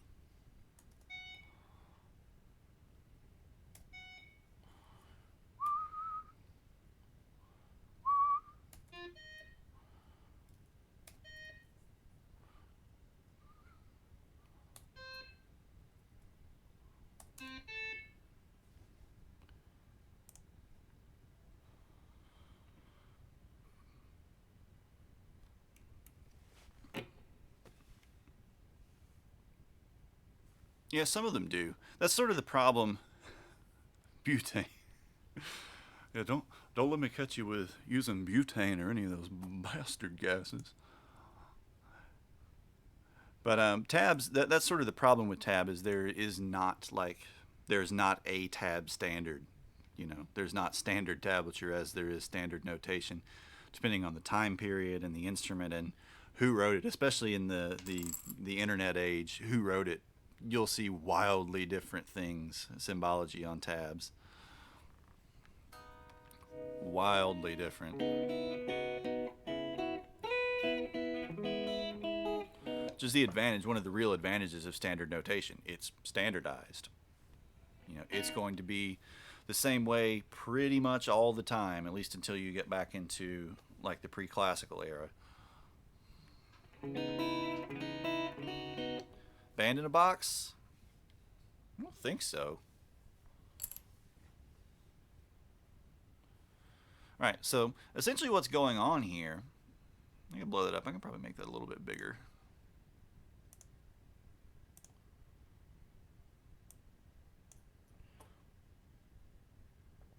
Right, and let me save this. Go ahead and save it so it's here.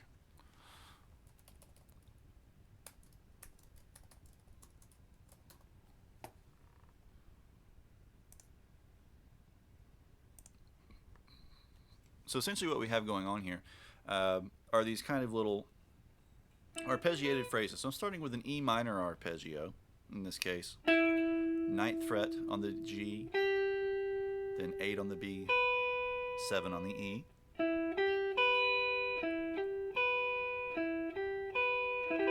Right, we can play them all together and hear the little chord that way. Just comply with ISO. Yeah, that's what we should do. Is we should contact the ISO and demand that they create a standard for tablature, for guitar tab, and then try to ingratiate ourselves with the board there, so that they make it something that is not one that aligns with like all the tabs on Ultimate Guitar or Guitar Pro or what's the other big guitar tab software? Power tab. Right, develop our own tab standard. So then we control the market on ISO compliant tabs.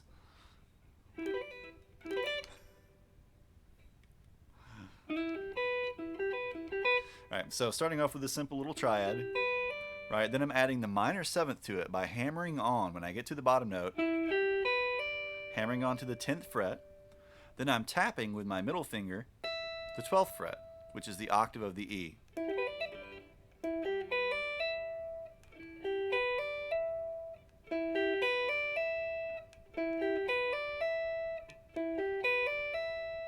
Right? then I'm pulling off. I'm simply doing it in reverse, pulling off the tap, pulling off the 10, and coming back up.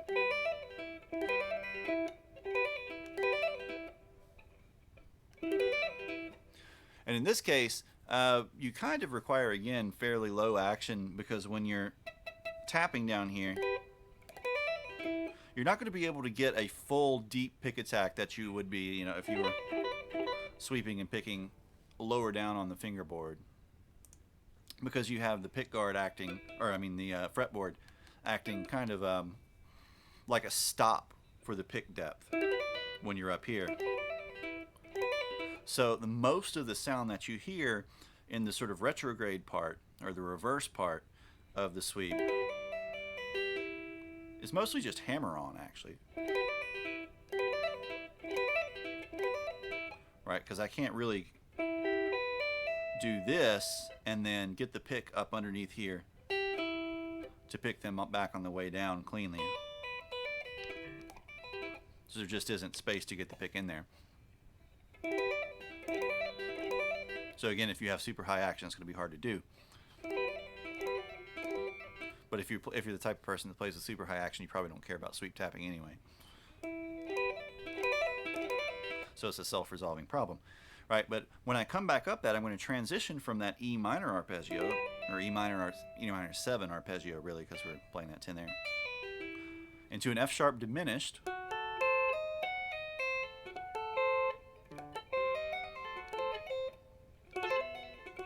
Actually, really, it should be an F sharp minor 7 if we want to stay in the key strictly. So let me do that. Let me fix that real quick. So instead of 11, we'll just make that 12.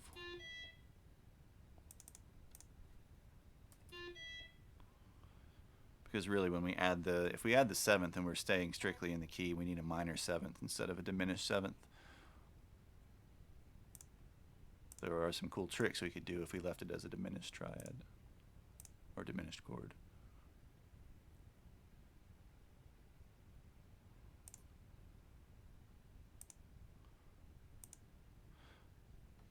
I mean, solfege is solfege. You know, it's only that note name in that specific sort of context.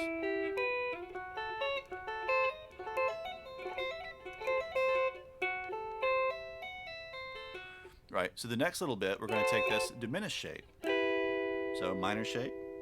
Diminished shape is essentially taking the minor shape, moving it, in this case, up a whole step, and then lowering the index finger 1 fret. So we go from this, which would be an F sharp minor, to this, which would be an F sharp diminished.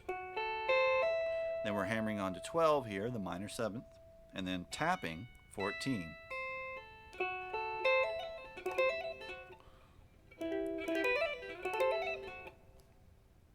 Right, and playing it at that kind of tempo, they'd be like 64th notes or something like that. But you can work them out slowly.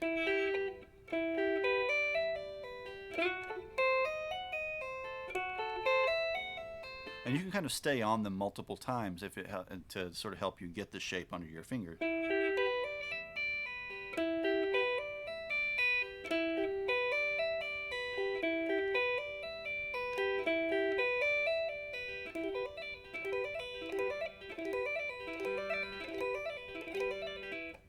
Sort of just loop it that way.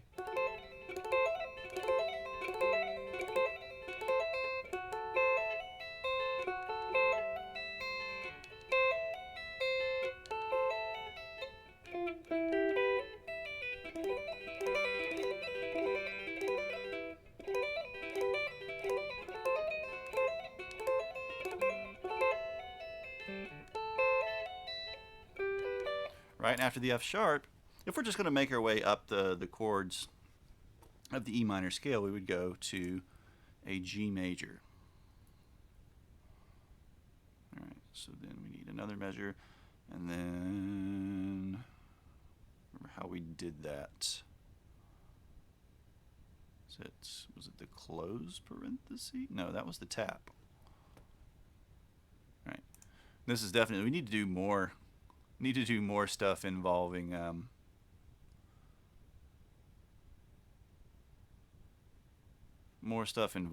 tabbing things out and writing things out on here. so I can get better at learning the learning all of the shortcuts, how to actually use the software properly. No, wait, that's not what we want.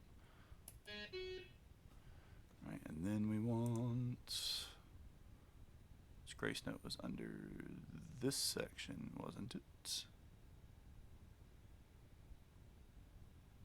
Dead note, palm mute, pick scrape, vibrato, brush stroke. Oh yeah, it's all the way at the top where you can't see it, so it's just G.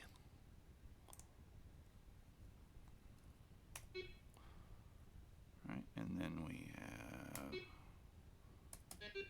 Oh no, I hate you.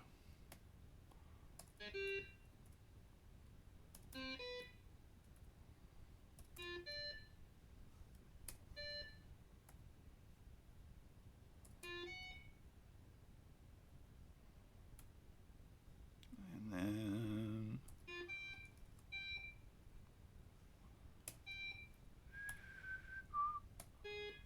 No.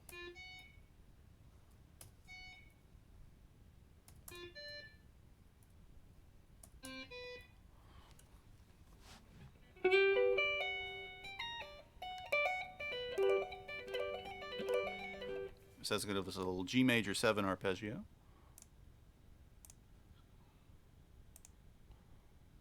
Like that, so. Yeah, that's right, minor 7.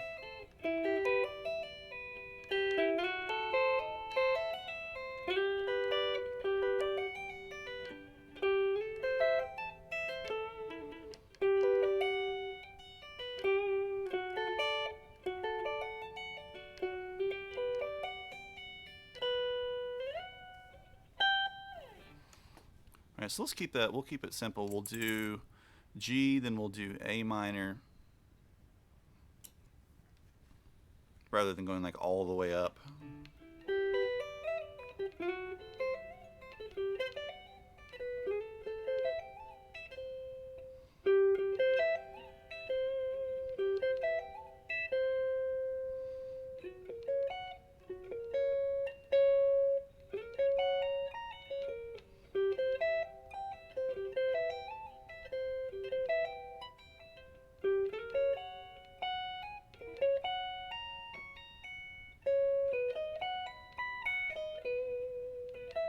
So we should probably make our way all the way back around to E minor. So ba, ba, ba,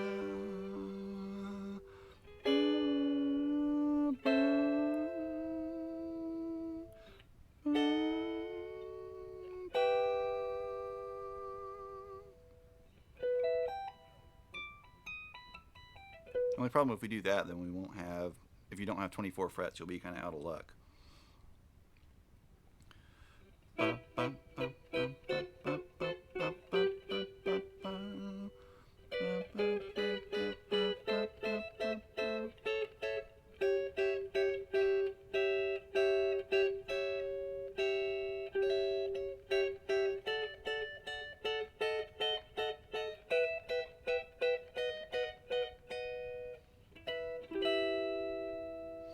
Right, so what I'm doing is I'm kind of thinking of the harmonic sequence, or essentially the chord progression that I want to move through, and how to get to where I want to get.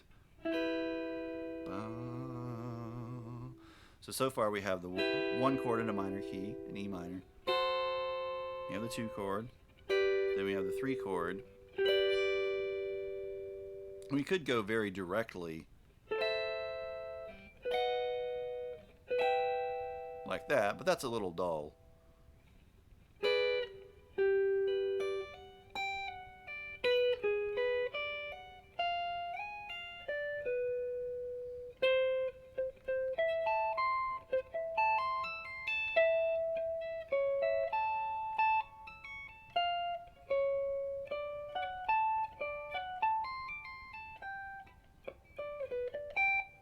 But then we wind up with if we cycle through, if we do like box style changes, then we wind up cycling through like these sequences of 5 1s, and then our exercise winds up getting really long.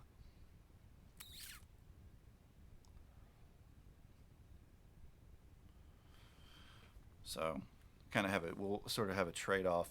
Gotta find a compromise in between. So. Ba, ba, ba.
It's turning into like a neoclassical sequence, no matter what I do.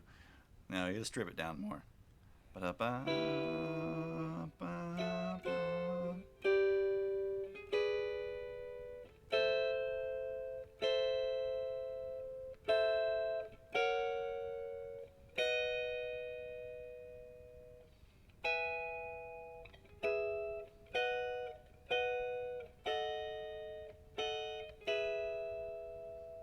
So yeah, let's do it that way. So we'll do E minor, F sharp minor 7 flat 5, G major 7, G diminished, or G sharp diminished, excuse me.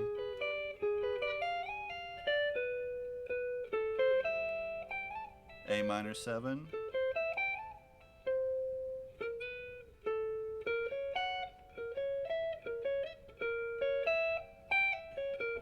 then that would really be kind of like an inversion of an F sharp 7.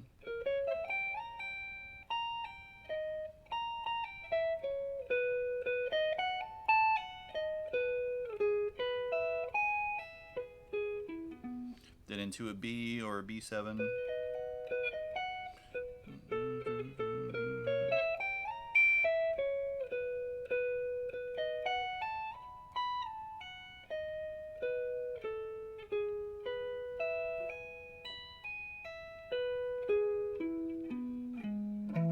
Then into an E major. So that'll still sound cool and neoclassically without extending it through a huge sequence of changes.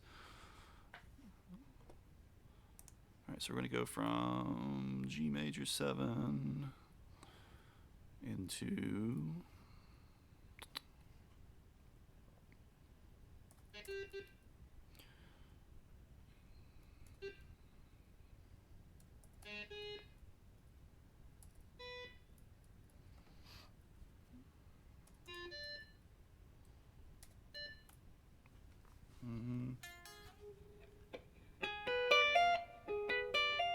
ba-da-dum.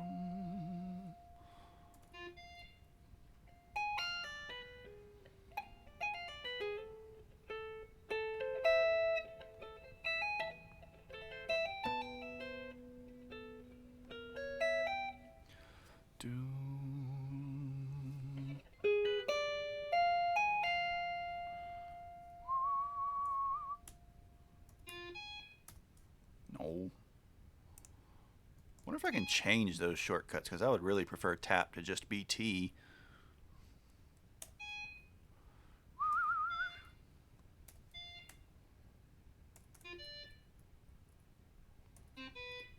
Doo-doo-doo.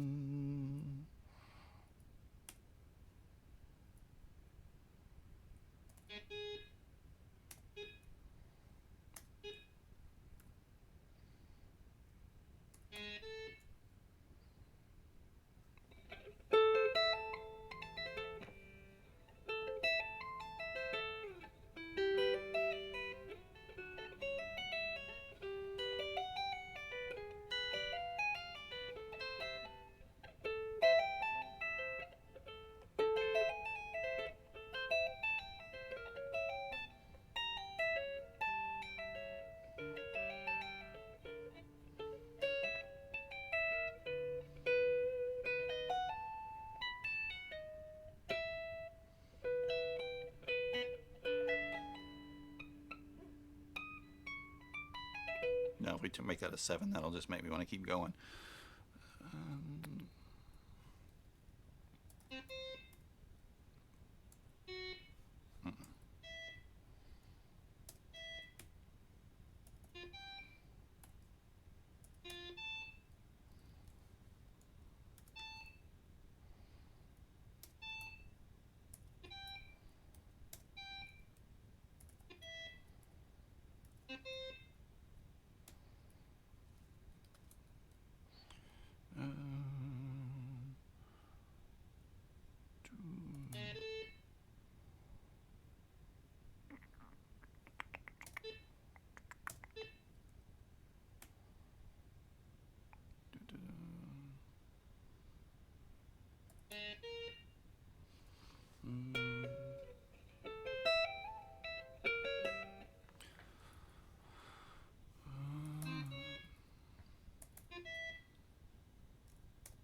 mm-hmm.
Doodle doodle da da da da da doom.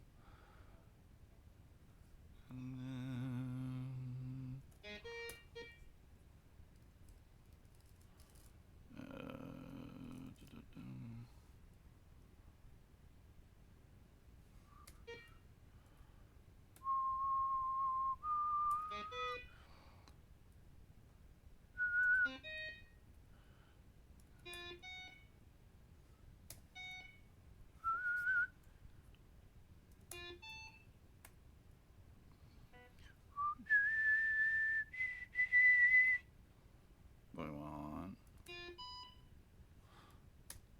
No, not. Ah, God, I hate that.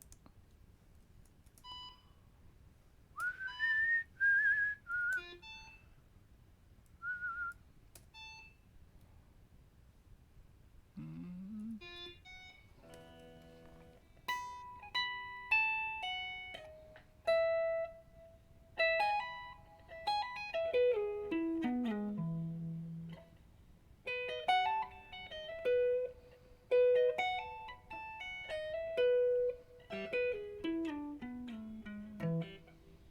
It's probably we can just go straight into the E and do a little E walk down like that. I think that'll be better. Mm-hmm.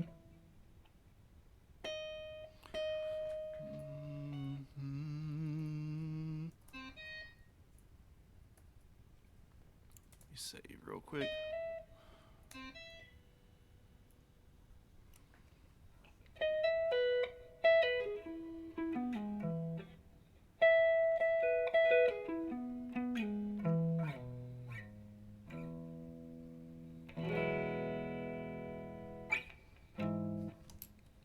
I should probably look at the stream here. Which bit is totally Mr. Sandman? Are you talking about the little ascending like?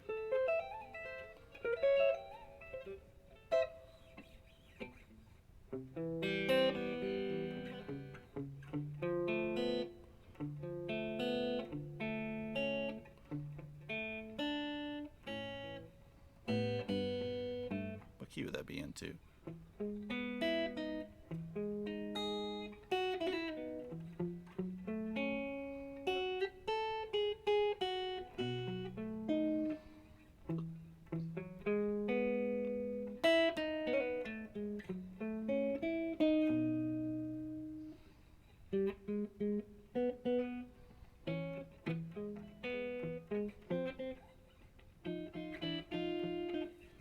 Oh, well, figure that out later. Don't get distracted.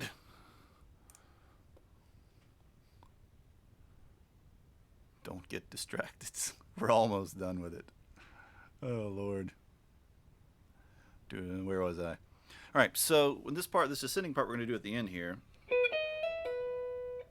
Oh, that'd be cool. Yeah.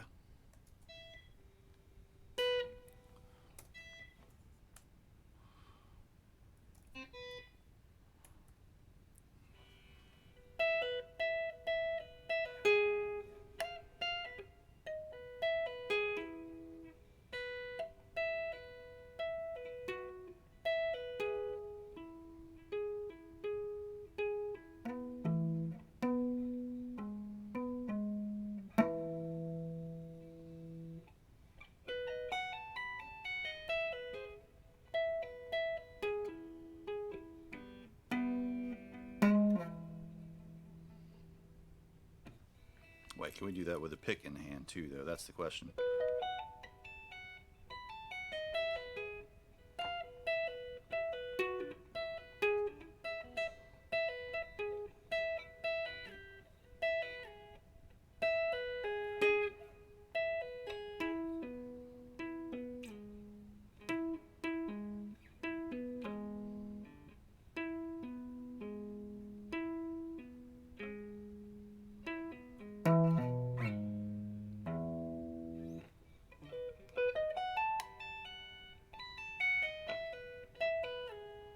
So we're going to do tap, pull, slide, tap, pull, slide, pull, tap, pull, slide, tap.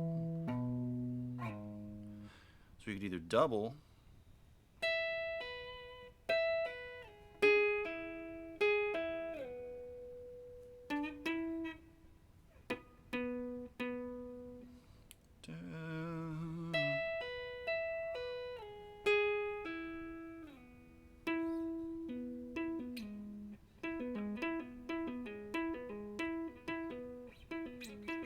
yeah, it's going to require too much shifting. So we'll do tap, tap, pull, slide, tap, pull, slide, tap, pull, slide, pull.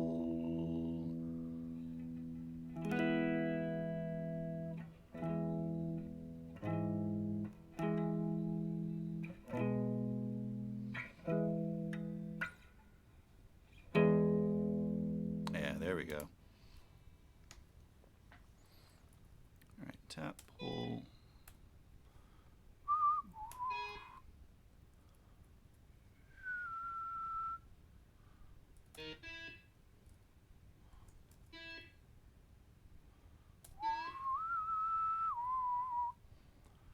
Do.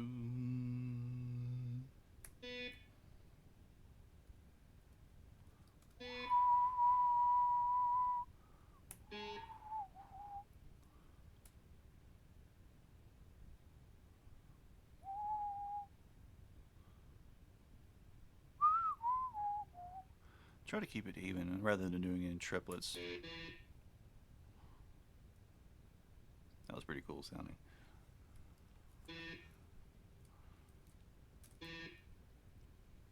Mm. Mm.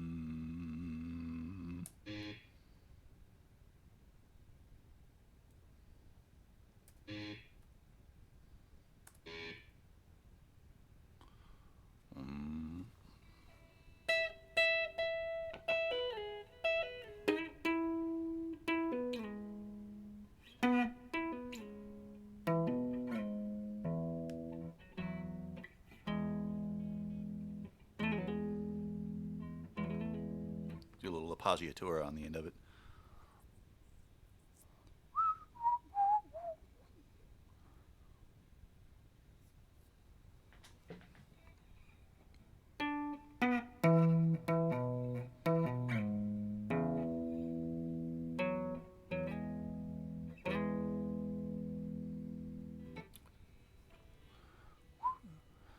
So 1,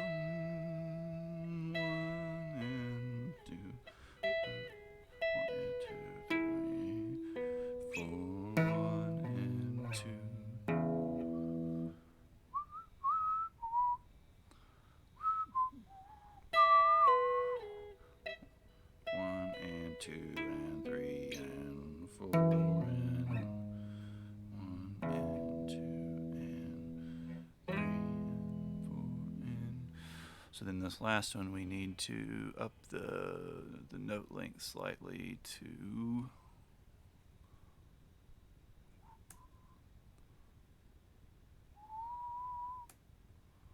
nope, not that much. And then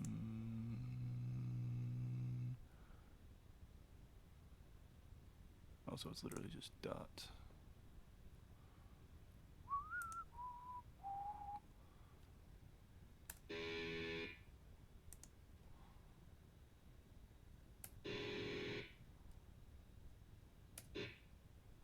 Oh, no, I just want the upper one. Can I not separate them?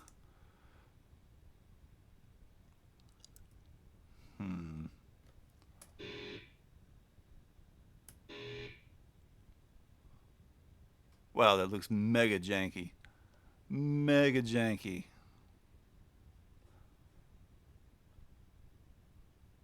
Mega.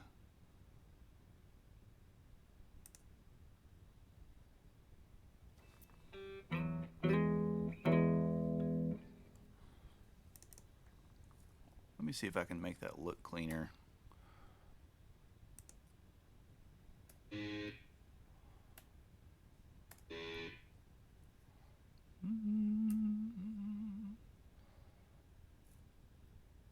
No, no dot for you. Why does the dot persist? That's strange. Very strange.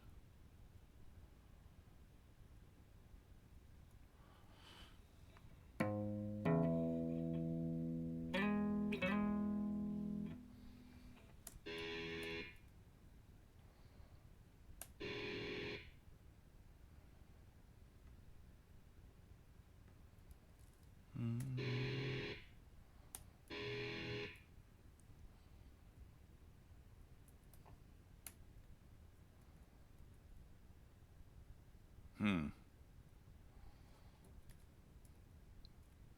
right.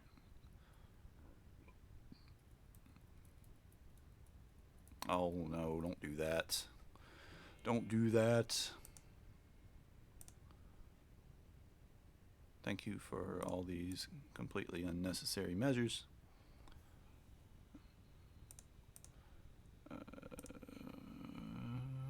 Control delete.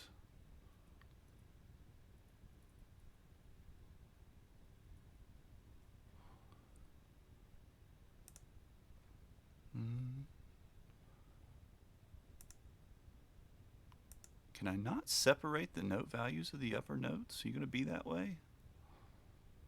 There's got to be some way to do it. All right, anyway, we'll save it.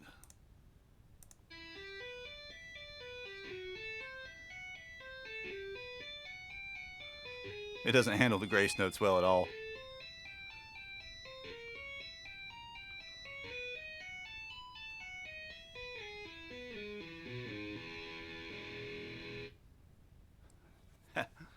Can I put a fermata over the last note too? Just for fun. Note duration. Fermata. Oh, fermata's just F. That's easy. That's nice. Cool. All right. So let's get back to, is that 400%? Made it more visible on stream.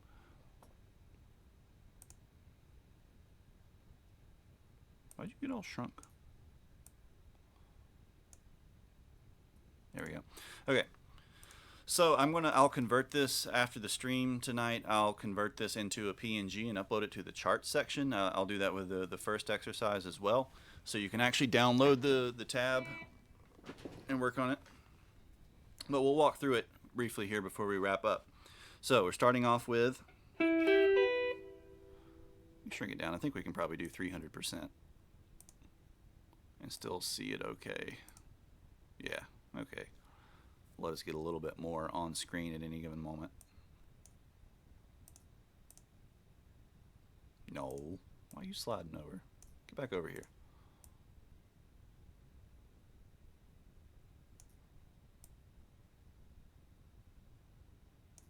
There we go. All right, so starting off with this E minor 7 arpeggio, 9, 8, 7, hammer onto 10, tap 12, pull back off, come up. As soon as we hit the 9, we're immediately going to slide up. So we don't want that 9 to have any duration, really. We're sliding up into 11. We're now in an F sharp minor 7 flat 5 arpeggio. 11, 10, 8, 12, hammer, tap, 14, pull off, come back up. Same thing when we hit the 11, slide straight up into 12. And you can do that 12 with your ring finger, or you can shift so your middle finger does it. It depends on if you want to use two separate fingers for these two 12s that are going to be coming up. Let's see. I'll scroll over here. We're now in a G major 7 arpeggio. 12, 12, 10, 14, tapping, 15, pulling off. Right, when we come back to that 12, we immediately slip up into 13. This could be an E7, but I'm really treating it more like a G sharp diminished arpeggio. Or an E7 flat 9 in the first inversion arpeggio if you want to get fancy about it. So yeah, up into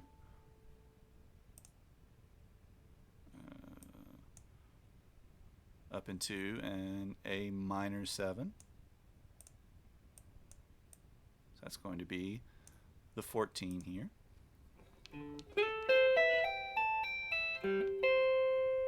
Right, so we have this shape, this shape, this shape, this shape, this shape, right? Then another diminished arpeggio.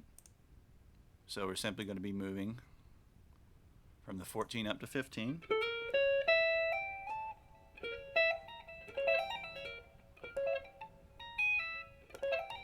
There we go.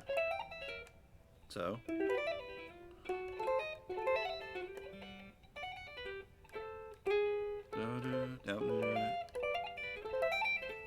then into, which will be over here. This will be a B7 arpeggio. And as we come into that B7 arpeggio, we come back down. I'm going to shift into this tap slide sequence coming down an E major chord. So when we land on this 16, I'm going to tap 17, pull off to 12, slide down, tap 14 on the D, pull off to 9, slide down to 6, tap 12, pull off to 7, slide down to 4, pull off to open. Then I'm going to slide into 6 on the D string with the open E underneath it.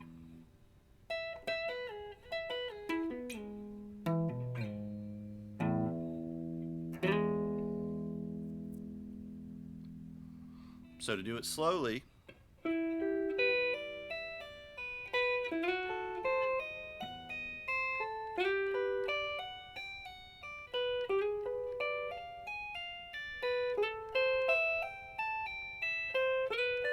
yeah.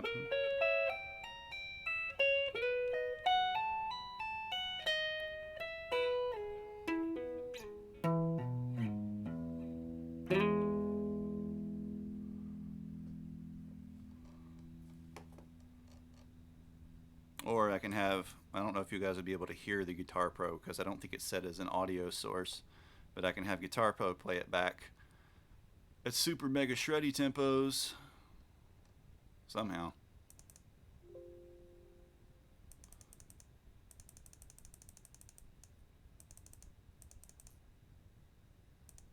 Which will sound hilarious.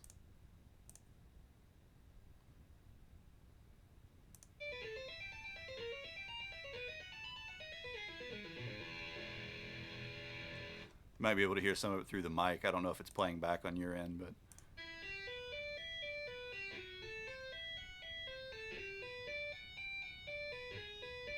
oh, it changed the tempo in the middle of the piece. I guess the cursor was sitting in the middle of the piece somewhere. Where'd it go?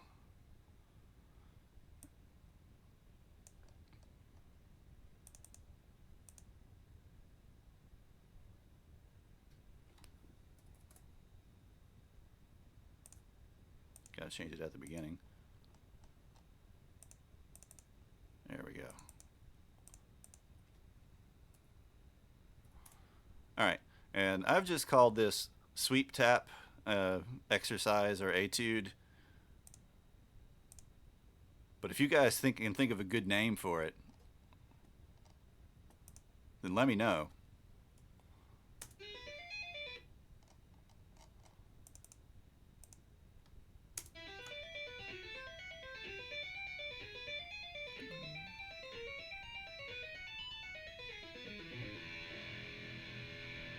Man, it's going to take some practice to get it up to that tempo. Whew. Goodness gracious. So, I'll convert that to an image and I'll upload it to the charts channel. And you can download it and practice it at your leisure.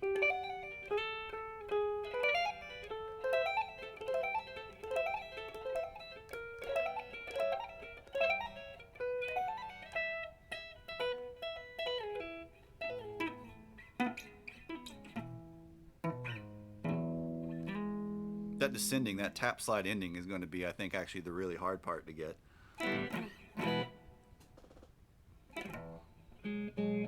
But it's also super cool. And I mean, that type of idea can be extended into the full chord arpeggios. You know, into these large 5 and 6 string arpeggios, if you really feel like it.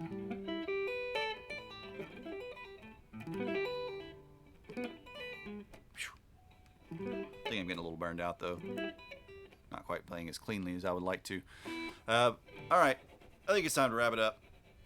So, got 2 charts done, 2 exercises written out for you, a stretching exercise and then a little sweep tapping exercise. And we chatted for a good while about all kinds of interesting things. Priest has always got questions. Unfortunately, couldn't help Ride with his janked up, super expensive headphones, sadly. But, any last questions?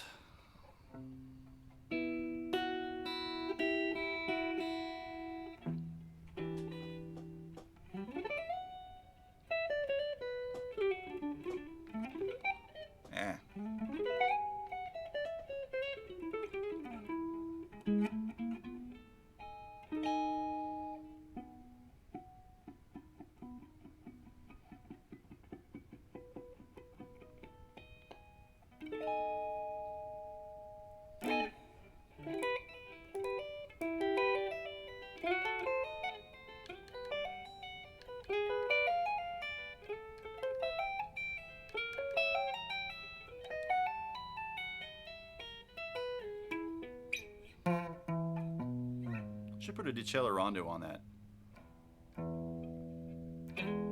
If I can figure out how to do that in the software. I think are we on Free for All Friday? I think we're on Free for All Friday. I had a new Friday stream idea, but I've forgotten what it was at the moment because I said I'm feeling a little fried for some reason. But keep coming. You guys keep coming up with stream themes and stream ideas, because I want to start mixing it up. I think a lot more actually.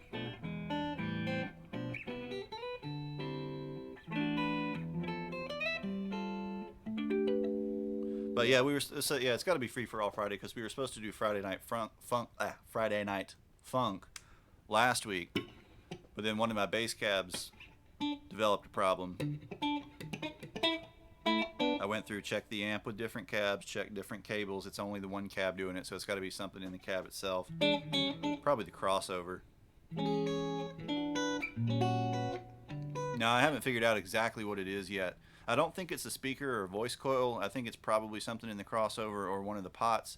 Well, they're really more like rheostats essentially, that control the tweeter and mid-range driver because it's a three-way cab. It has a main woofer, and then it has a 6-inch mid-range driver, and then it has a pair of dome tweeters for the highs. And the rheostats that control the level of the tweeters and the mid-range driver are notoriously faulty, just in general. So it's probably one of those or something in the crossover itself.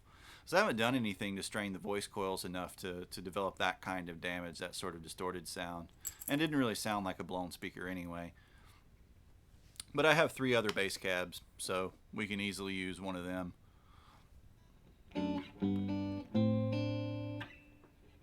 Yeah, tweeters are much more common in with bass guitar than they are in guitar. A tweeter with electric guitar tends to be really, really, really harsh.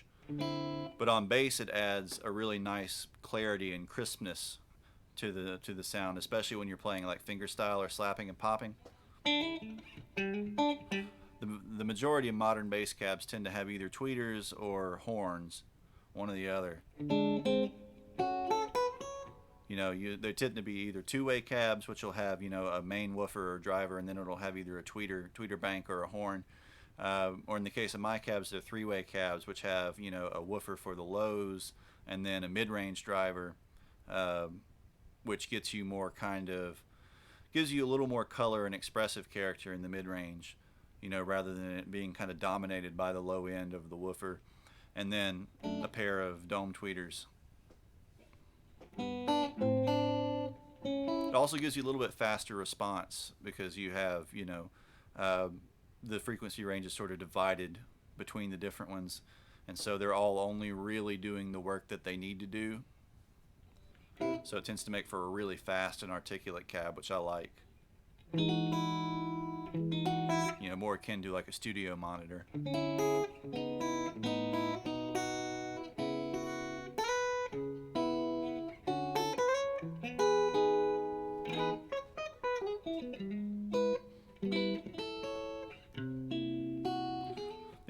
The only time you don't really want tweeters is if you're going to play with like a lot of overdrive or fuzz on your bass, because tweeters do not like distortion at all.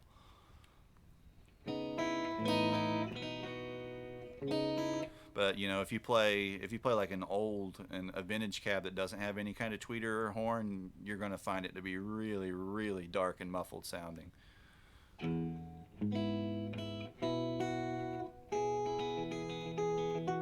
Which certain styles of music that works fine. If you're playing something really vintage or retro, then go for it.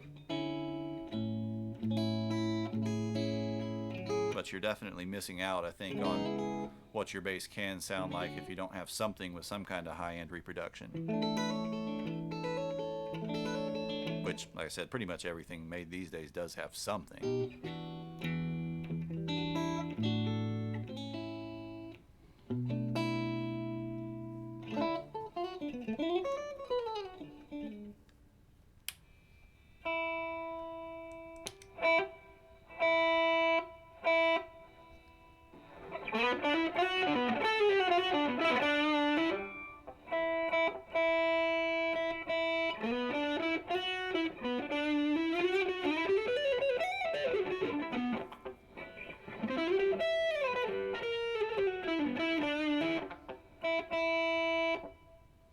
This preamp doesn't like this pedal, or at least not the higher gain sounds from this pedal.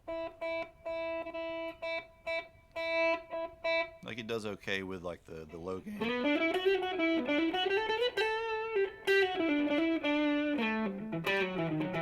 But the minute you get changed to one of the high gain settings, it just kind of fuzzes or fizzes out.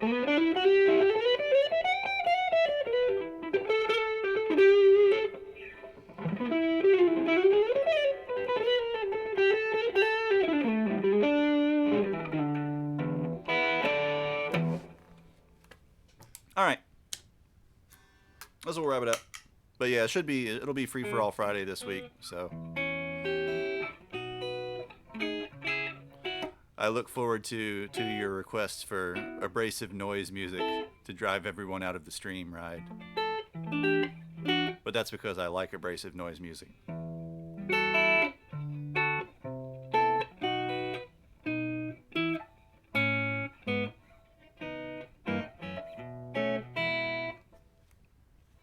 Anyways,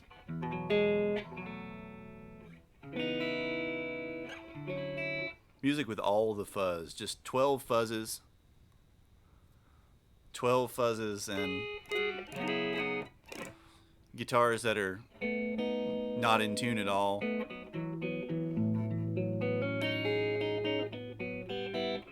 Yeah, dude, knock yourself out. I don't care. It'll be free for all Friday. You can do whatever.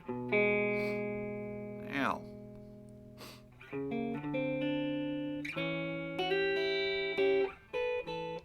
Just think about what you subject your fellow viewers to.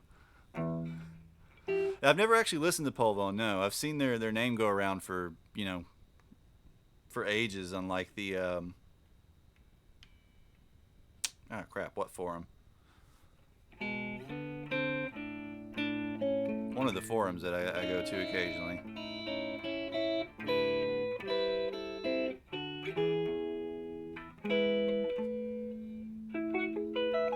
They're like some kind of math rock, aren't they?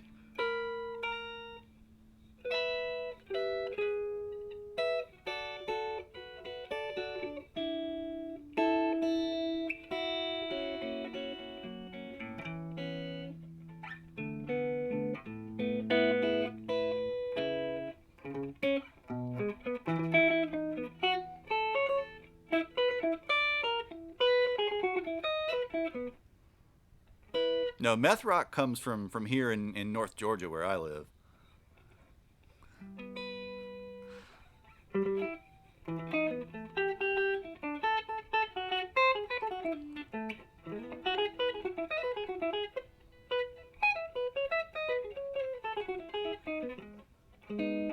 Oh, they're from Chapel Hill, really?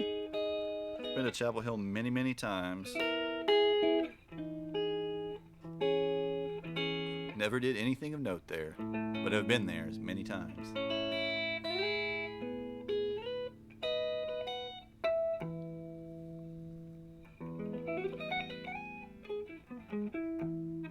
My sister actually lives not far from there.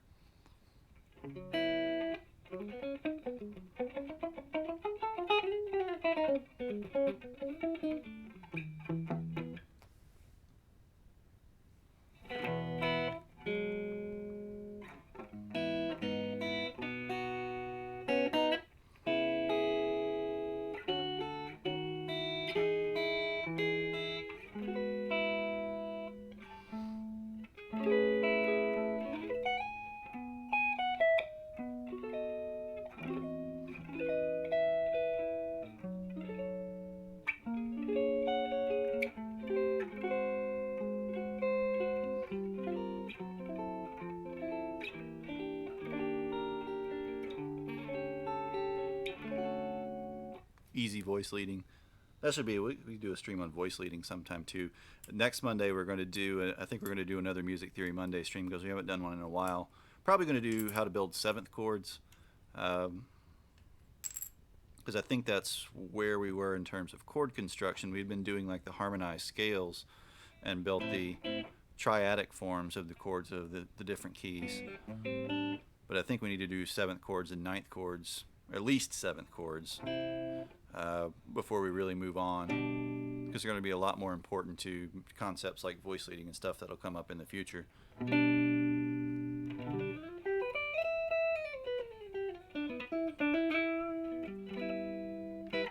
then once we do that, once we get some of the more extended chord voicings and stuff like that down, we can start getting into really fun stuff like that voice leading, like how to connect chords together in interesting ways. You know, make your chord changes sound smooth and linked. We either need to do that or inversions. I mean, we'll do both eventually, but I don't think we've done inversions yet for a music theory stream. But anyways, I'll be back Friday with Free for All Friday. So get your random requests. It can be song requests, of course, music requests. It can be topics of discussion. It can be gear talk. Always happy to talk about gear. Pretty much anything as long as it's music and guitar related. But get your ideas and ready for Free for All Friday. And I'll see you guys then. Because, man, I'm feeling toasted. Feel like I'm going to fall asleep. Which is like weird because it's not even 1 o'clock, and I usually go to bed at like 6 a.m. More mystery guitars? Yeah, we could. I mean, we could just go digging through cases and see what all is over there. Because there's a bunch more like project guitars and stuff that we've never had on stream. You know, so we could just drag out cases, and be like, "Hey, check this thing out. It's broken."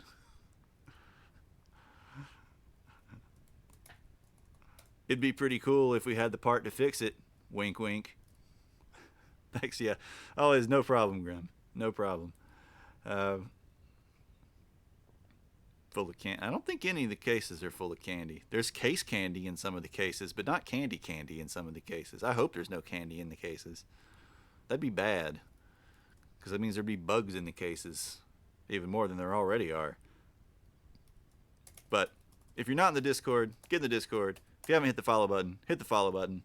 Check out the socials down there. Check out the YouTube. It's got VODs now. It's got VODs galore and more to come.